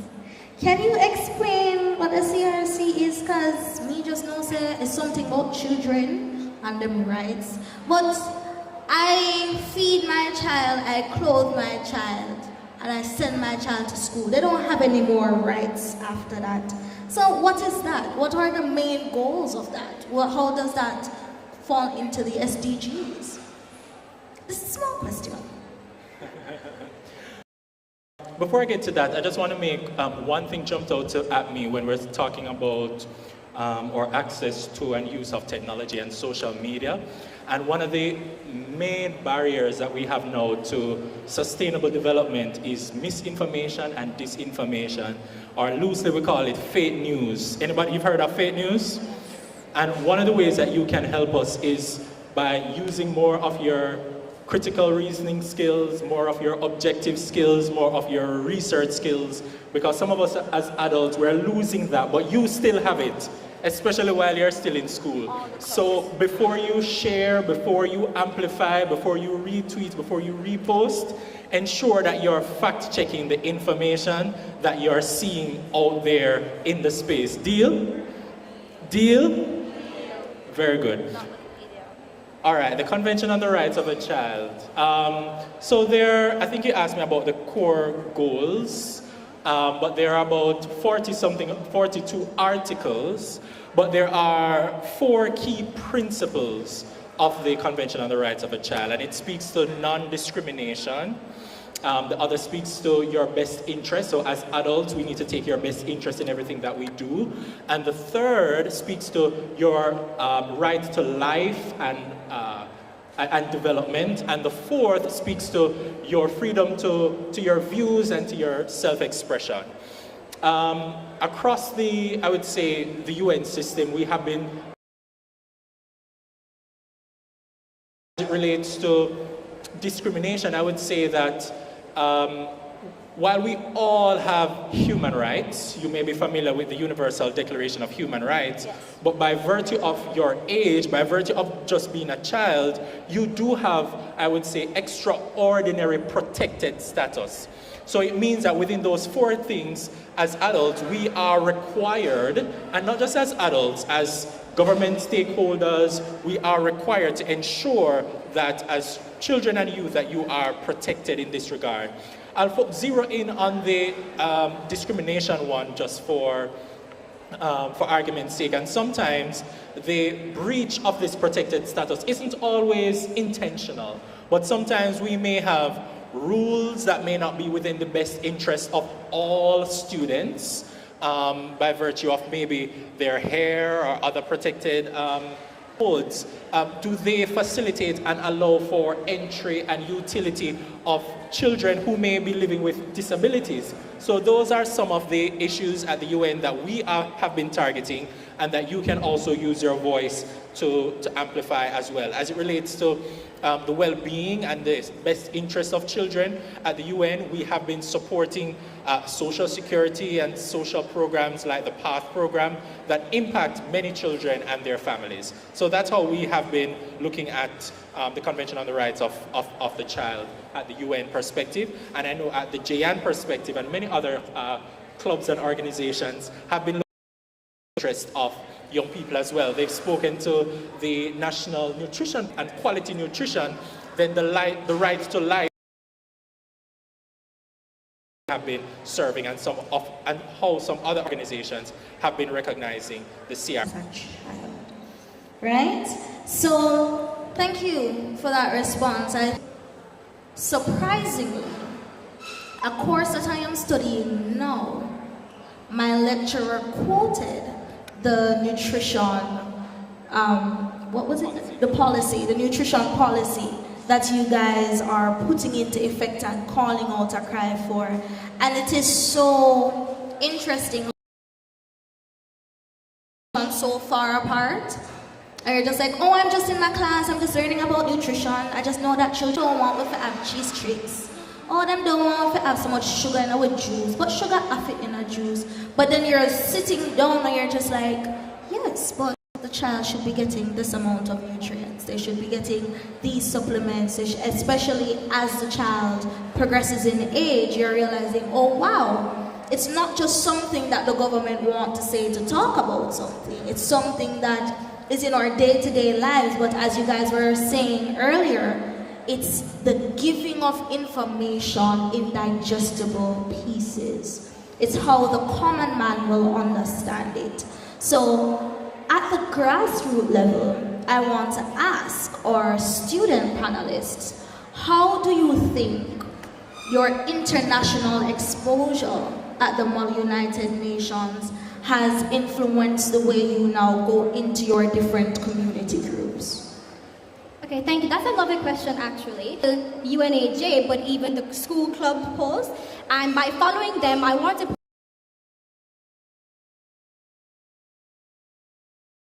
earlier that the training of the PROs of all institutions is important. Posters, but are they effective? Are persons look and read and say, hey, the few children in Jamaica, they're having a little policy. Adequate information I get from it and how it's presented, I feel empowered to go into my school and communities and share this information. And also the way the information is given to me is so simplistic and relatable, it's easy for me to integrate it in regular conversations. I'm using big words that they can't understand, because when you're having a conversation electoral levels and you want to be able to communicate effectively with all persons. So like Mr. here, and I was sent home, and then we go further to say, okay,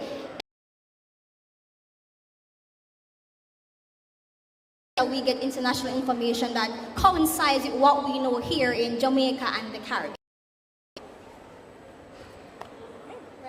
I think she really said it all. The presentation of information on social media is so important. I as well get my information from social media, even the summit that they had recently. I was tuned in and I saw it on social media, and even though I think it's important for us to also recognize that the truth is attention spans are getting lower, and so it's getting more and more difficult for us to leverage the interest of students and ensure that they're all engaged in social media, ensure that they're reading the information, and of course we also have to recognize Instagram is not a source. Instagram is not a source, so it's important. So I do agree when you said that PROs should have the majority of the information. They're representing us out here, and you speak to us, you're able to present information that you're posting on social media, you're able to educate students locally and internationally. And so it's important that we as students use our voice to share share what we can do. The times have changed. Before it used to be children must be seen and not heard. But guess what? We're stepping up now. It's our future that we're discussing, and so it's important that we're at the seat of the table and we can represent properly. It's time to be enough. It's time to be enough. It's time to be enough. I'm a big Nuffy advocate. So.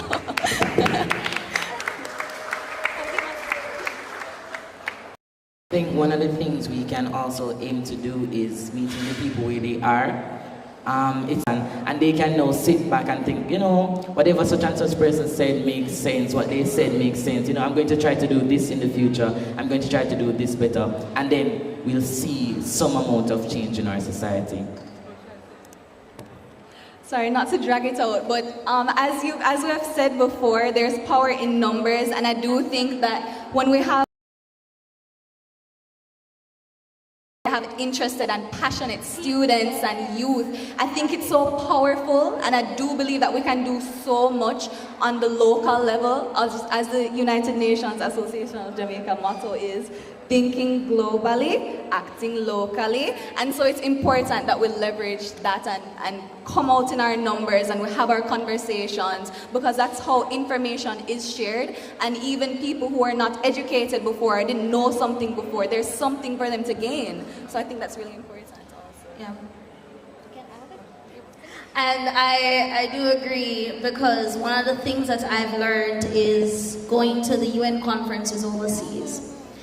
Once, when I was introduced to UN, I thought it was something like debate, you know, you go, you argue your point, you win a trophy, you feel like a bag of juice. But then I understood more what UN was about, and I was just like, yes, you get your diplomacy awards, yes, you get your delegate awards, you get your position paper awards, you get all of these awards, and you get notoriety. A nice word, but there are countries all around the 193, 92, 93 that it gets here, or in Jamaica, just a little dot on the map. We're little, but we're taller. Voice becomes enough voice, and you go to the grassroots, You go into your communities, you go into the schools and you say, hey guys, I heard about this thing. And peace and harmony. But then you break it down in a way where you understand. So I don't come to you and I go, you know, climate action is this and that. No, it's, hello, is it all time get hot? That is climate action. We need to put a stop to that. We need to see what we can do. Like breaking it down in digestible pieces so that people are able to relate to the information. So even those of you that will be traveling for UN come January, February, and March, and those of you that will be going to the conferences that are held in summer, if you guys, you know, decide to go to Dubai, I can fit it in the suitcase. To some persons in the UN, and they were saying that there is supposed to be a conference in the Middle East this year. A comp in the Middle East this year. And it is for us to understand that throughout the different countries, it only takes one small voice. It only takes one match to light up a big field. So my last question, and this is going to be going to the panelists, to everyone that are listening, like just to everybody. So if you do think you could answer, please, we'd like to hear from you. And this will be followed by 3 questions, 3 by the greater student body. This question is thrown out to everyone. Can I have someone with a roaming microphone on the ground, please? What concerns do you feel are most pressing for Jamaican youth today? And how do you think these concerns relate to the broader goals of Vision 2030 and the SDGs? I repeat. What specific concerns do you feel are most pressing for Jamaican youth? And how do you think these concerns relate to the broader goals of Vision 2030 and the Sustainable Development Goals? The floor is open.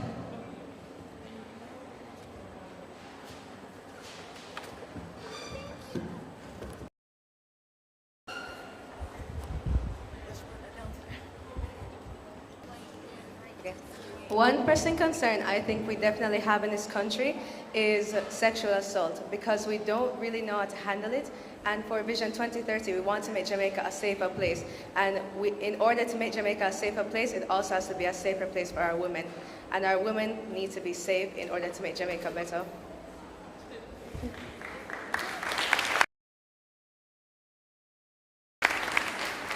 Very good. Would anyone else like to? I have a hand from Manchester High School here. Start at the home. As a mother would like to say, if you tell a lie today, you're going to start stealing tomorrow. If you start stealing tomorrow, you're going to murder tomorrow. It starts with the homes, and in the homes build a foundation. We need to start implementing plans of teaching parents how to be a parent, because we have a lot of children who are growing to be parents right now. I don't want to talk about that, but it's something we need to address really as a country and as a worldwide issue. How we relate with the families and how they deal with the students in their homes, because when a lot of students come with their problems, the problem starts at home. And how we have this saying about how bullies are bullies because of how they're treated at home. We need to develop a safe space in the out world to fix it and help guide the parents as well to be a better comfort for your child.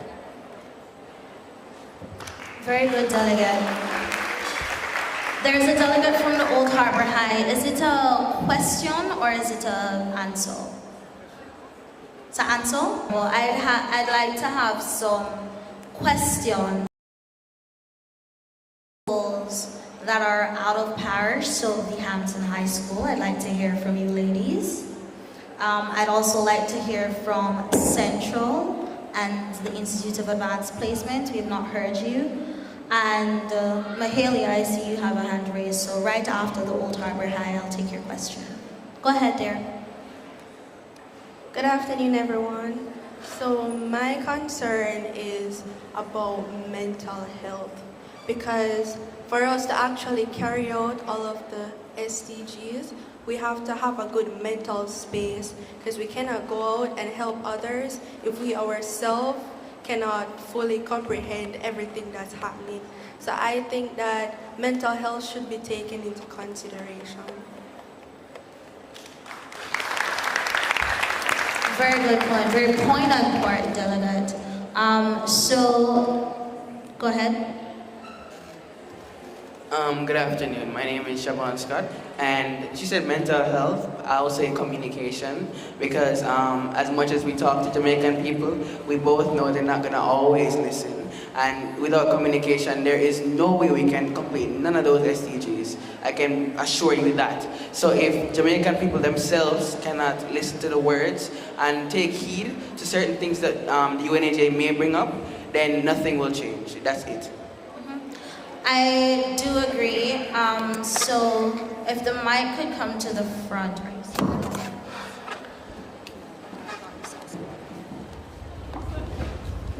I see your hand, my dear, and I'm gonna come to you. So Mahalia had a question that she wanted to ask, or a delegate from the UK. I just wanted to add one more thing onto that. High youth unemployment, it limits economic opportunities and pushes many into informal work or out of the workforce entirely. So how do you think this can be fixed? Do you think that we can introduce degree apprenticeship programs, or there are degree apprenticeship programs, but how do you think we can increase the knowledgeability of young people of their work experiences and the programs into work? All right, delegate. I heard mentorship programs. Apprenticeship. Addressing youth unemployment. Thank you, because you were a bit muffled. I think, and I'll preface by saying that in August, UNICEF facilitated a Report poll where over 500 young people from across the island spoke to what they thought were some of the key issues affecting young people. Youth unemployment was one of the things that came up. I would say that we still have a far way, and to Siobhan Scott's point, of getting information out there. There are opportunities are growing. There are changes being made in how the tertiary institutions are managed and facilitated, vocational institutions, Heart Trust, etc., institutions, private sector, as well as the UN. We're continuously increasing the opportunities that we have for young people, but unfortunately we're not doing a good enough job of getting that information out there. Also through UNICEF, there are now more non-traditional capacity building opportunities through experiences like Fondue that allow young people to build their capacity in getting even certificate programs through WhatsApp-based programs, where when you join the Fondue program, you're able to go through various courses by just using WhatsApp, and many of these are connected to the Heart Trust. So I would say that yes, decent work and constructive youth employment opportunities are still a challenge. We are doing better, and we need to do even more in sharing the information and the opportunities that exist for young people to build their capacity to be able to survive in the world and in this changing world as well. Thank you. So quickly, I wanted to just add a point that I had initially wanted to mention, but I'm glad that question was asked. And it was that as young people, we need to start leveraging our political power and really acknowledging, our right to political enfranchisement and holding our governments accountable. And what I mean is saying, hey, we want, or we have these sustainable development goals as our government. What can you do to help us achieve these goals and further our mission? And by that, or in furthering those goals, we can create employment opportunities for young people. Because looking at it now, we see affordable and clean energy.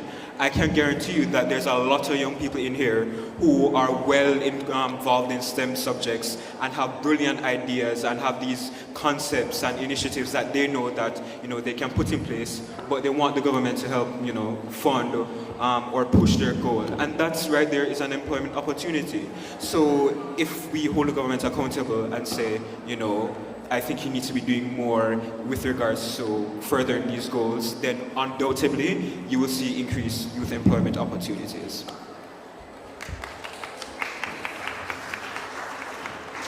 Thank you, Delegate. So the last question from the lady in blue, the delegate from Hampton.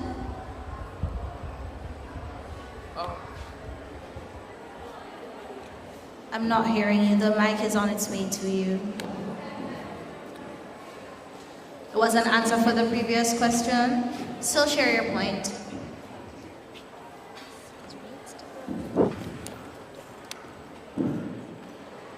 Good afternoon, everyone. My name is Gabriela Forrester, and I think a major concern in Jamaica is absenteeism system and undermines Jamaica's goal of becoming the place of choice to live, where race policies and initiatives to provide academic support and also in the workplace. This is the last question, delegates. We are unfortunately pressed for time. Okay, so and we want to have that little social, the living and all of those things. So I'm going to ask the delegate from Hilda's to have your question, and then my panelists, I'm going to ask them to give a prompt answer. Okay, so addressing domestic violence in all areas. As my fellow delegates said, everything starts from home. And when I say domestic violence, I mean child abuse. You spoke about CRS or CRC, I'm not sure which one it is. But what are some strategies that you think would actually have a lasting effect to lessen domestic violence? I'll start by saying that we need to break down the idea that children must be seen and not heard. As Kishan shared today, or Mr. Kade, children must be seen and children must be heard. And you have a voice, and it is very important for us to break down the toxic culture we have of see I'm blind, hear I'm deaf, and start speaking up when we see injustice, not just in our own spaces, but when we see it. We see young people who are not, or children who are not as strong as we are, being victimized in their environment. Build the muscle of speaking out, because that is the #1 barriers to addressing domestic violence, is that in many spaces it is underreported. So know who your gatekeepers and your safe spaces are as well, whether it's your guidance counselors, your principals, your teachers, and at the government level, become familiar with the child actors who support you in addressing issues like child abuse and family violence in all its forms. All right, thank you. So I think it's all on the note of violence against children. I feel like it's important for us to also be cognizant of the fact that a lot of it stems from not being able to handle conflicts properly. A lot of it stems from maybe people who have gone through something, so a reaction because of what they have gone through, and excusable. We have to remember that there is a reason for it, and when we nip that in the bud, we can grow the next generation of having youth where we're all peaceful, right? We're to handle conflicts and we're not hurting each other. I think it's important also that we know how to assess ourselves and know how to conduct ourselves. In schools in Jamaica, we've heard you teach students how to solve conflicts in a healthy way. There are so many ways that we can stop this or preparatory session in, I think it was August, and we had a pretty productive conversation on the matter of violence against children. So I think sessions like that are what are the steps that we can take towards having a better future and a safer space for students to be in school. And just go ahead, you can give her the round of applause. And just to bring it home, a big part of the issue is our culture. We have a culture of beating children, and I always bring it back to the fact of our history of being slaves and colonized, and it comes right back from that, where we only know the best way to get somebody to be under control or obedience is to hit that person. And because that's the way our parents know or think to discipline us, they're going to always do it. And then they don't know the limit between disciplining their child and abusing their child, right? So it goes back again to speaking about also acknowledging that parents are the root cause, and their lack of knowledge or awareness is an issue too, because it's their trauma. They're traumatized too, and it's not an excuse, as was said, but it makes you understand more why they do what they do, and it allows us to better know how to address it, what we're saying. Mommy, I know when you were younger, your grandmother used to step on your back and beat your back, okay? But guess what? That's not the right way. Imagine how you felt when it happened to you too. I know some parents, you can't talk to them, but try, because sometimes you never try to have a simple conversation with your parents. You see them as these big villains, and you don't try to build with them. So start from there, and that could be a lasting impact to solve the issue.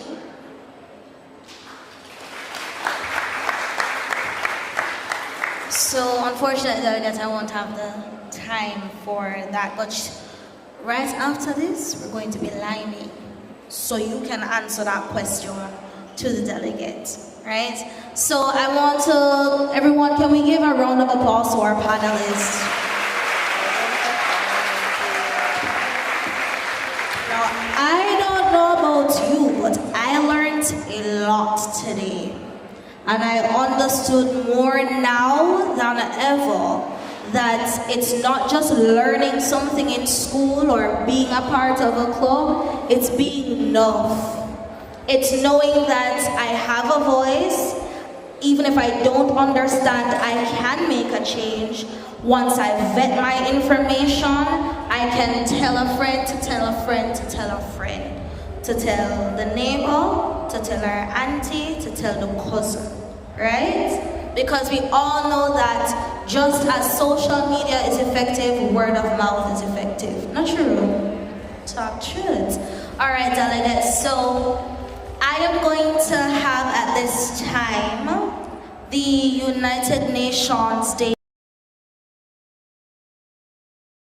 Is the president, the UN resident, coordinator in Jamaica, and that is going to be a video played. Right after that, we will have our vote of and our liming. So please pay attention. Once again, thank you to our panelists. Did you have any closing statements that you wanted to give?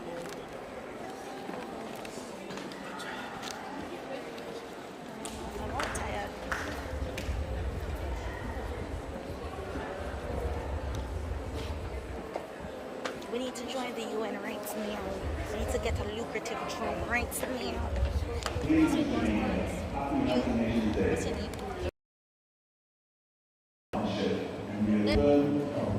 International cooperation, peace, and sustainable development to implement sustainable solutions that protect our people, our biodiversity, and our future. This was the aim and motivation behind the United Nations support to the government's Hurricane World response this year. To those still affected, know that our efforts, along with our prayers, will reach you. At the heart of our mission is achieving the Sustainable Development Goals, or SDGs. With just 6 years left in the decade of action, the clock is ticking and progress must accelerate. Here in Jamaica, the United Nations is working with the government and other stakeholders to ensure that these goals, whether reducing poverty,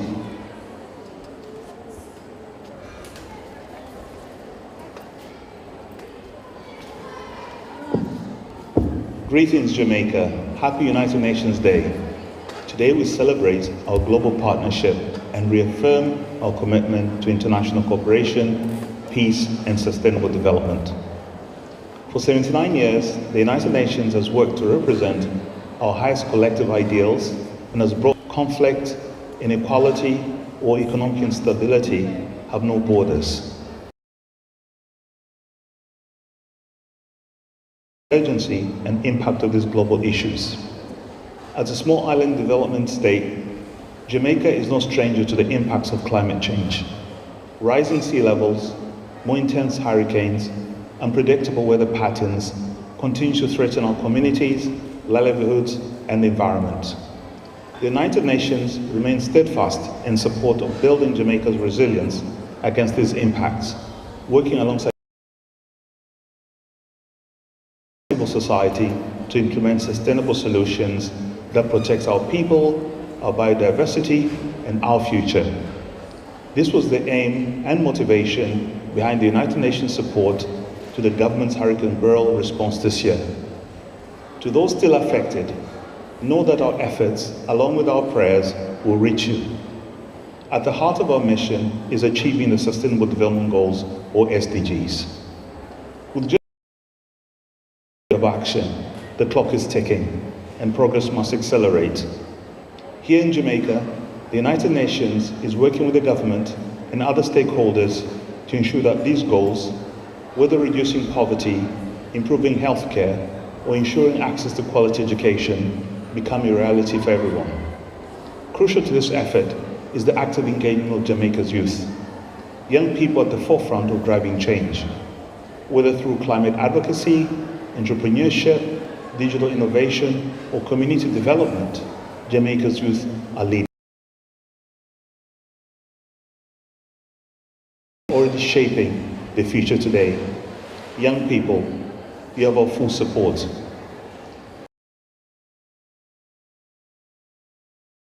Pass an ambitious pact for the future and committed to greater support for the youth in the Declaration on the Future Generations.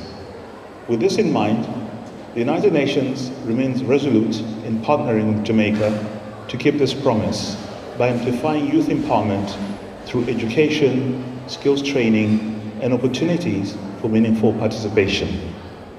Sustainable development is only possible when young people are given the tools to thrive and lead. However, as we pursue these goals, we're also conscious of the increasing challenges that require urgent attention. Conflict, disasters, food insecurity in the region and around the world are delaying our progress. Here in Jamaica, we feel the ripple effects. Supply chain disruptions, rising inflation, and the food and energy insecurity are felt in our communities. This is why, despite our best domestic efforts, we ought still to be in our brothers and our sisters' keepers, regardless of where they live. I commend Jamaica's leadership in calling for and supporting peace building in the region and around the world. In times of crisis, the United Nations stands with Jamaica and is committed to being a steadfast partner on Jamaica's 2030 journey and beyond. The United Nations will continue to work closely with the government and all partners to strengthen your ability to prepare for shocks, respond to disasters, and build back better from crisis. Jamaica, on this UN Day, let us reflect on the strength of our partnership. Jamaica's journey towards sustainable development is one that we walk together with the government of Jamaica, civil society, the private sector, and most importantly, the people of Jamaica. Together, we can ensure that no one is left behind. As we celebrate today, let us recommit to the ideals of peace, unity, and progress. While the challenges are great, our capacity for collective action is even greater. Our destiny is intertwined, and so the United Nations must and will continue to support Jamaica in achieving its national development goals, advancing the SDGs, and creating a more resilient, inclusive, and prosperous future for all. Thank you.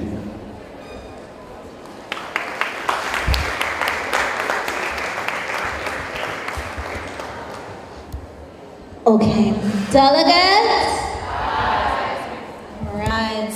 has stayed with me throughout the entirety of today's program. And I want to say a big thank you to all of you who stayed and listened to me. Now, before we leave, I have some very sad news, some very unfortunate news for you all. We have come to the end of today's United Nations Day. So at this time, I'm going to ask the delegates from the Glenmuir High School's Executive Board. They're going to come with a vote of thanks. If we could all give a round of applause. Good afternoon, everyone. I know this should have been a good morning to close, but I am so sorry because, there was a bit of delay, but at the end of the day, we're here, right? So I'm just gonna ask the panelists that were up here to come back, the remaining ones that is. Panelists, could you please make your way up to the front again?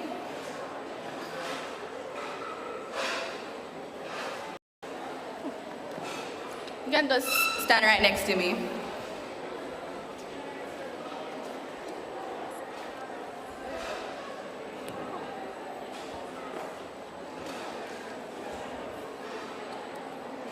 All the panelists, can you please make your way to the front?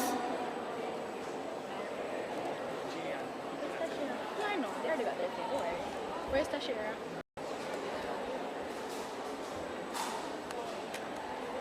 All right, while we wait on the remaining member, I'm just gonna start, all right, everyone? All right, so once again, good afternoon, everyone. To our ladies and gentlemen, esteemed guests, and fellow students. As we come to the close of this inspiring program, I'd like to take a moment to express our heartfelt gratitude to everyone who contributed and took the time out of their undoubtedly busy schedule to help us make this event a success. I'd first like to thank our Vice Principal, Mr. Hales, for opening the program and welcoming us. Furthermore, we give gratitude to the President of the UNAJ, Mrs. Christine Hastings Lumsden, who greeted us on behalf of the organization, as well as our very own. Your dedication to take the time to greet us is highly appreciated and shows the care that you give to us as rising delegates. We give thanks to UN Secretary General Antonio Guterres, as well as the UN Resident Coordinator in Jamaica, Mr. Dennis Zulu, who weren't able to meet with us in person, but took the time to create a video for the program. We thank Mr. Jermaine McKenzie, an alumni of Glenmuir, for introducing our speaker and getting us excited for what was to come. A special thank you to our distinguished speaker, Mr. Kishan Kode, for sharing his invaluable insights and experiences. Your words have not only enlightened us, but have also ignited a passion within us to realize that though we are just small seeds, we can still grow mighty trees and create a better world. We also would like to thank our various panelists, such as Mr. Jermaine McKenzie once again, Deshaun Carter, Sean Palmer, and Annabelle Ellis. They had to leave early, but they have received their gifts. Mr. Jermaine McKenzie.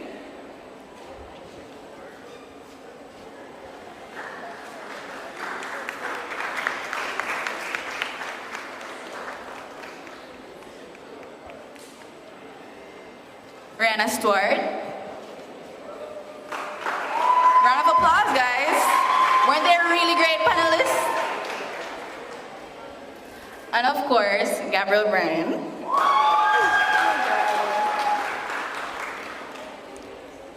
And I'm not seeing our last member. I'm not seeing our last member, but she will get her little gift. We're making sure of it. But yes. You call me? All right. And next we have Tashira. Thompson. Go ahead.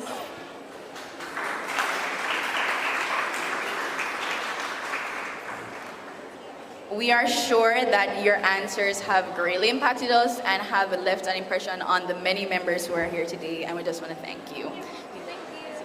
Thank you.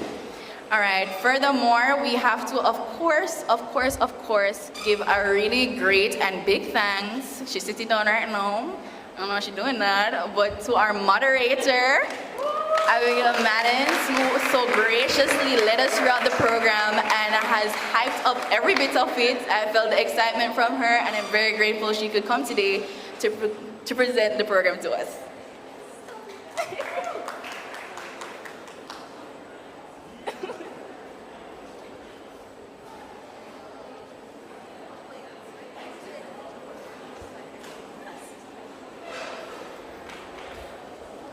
Giving them their little photo up, guys. Gotta make them take their photos.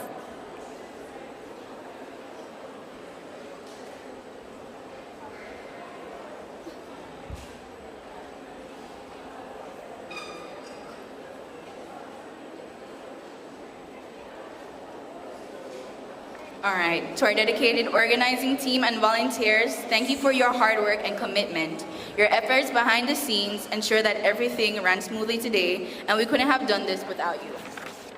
Finally, a huge thank you to all of you, our fellow students, participants, and teachers, for enthusiastic engagement. Your questions, ideas, and discussions have made this program truly meaningful.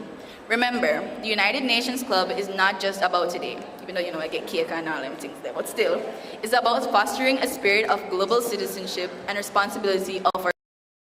As we leave here today, let's carry forward the lessons we've learned and the connections we've made. Together, we have the power to make a difference. Let's continue to advocate for peace, equality, and sustainability in our own lives and beyond. Thank you once again, and let's keep the spirit of collaboration and action alive. Have a great day. Wow, thank you. We're gonna go on stage. You want to take collaborative? Right here? Okay, so right here. You want to take a collaborative?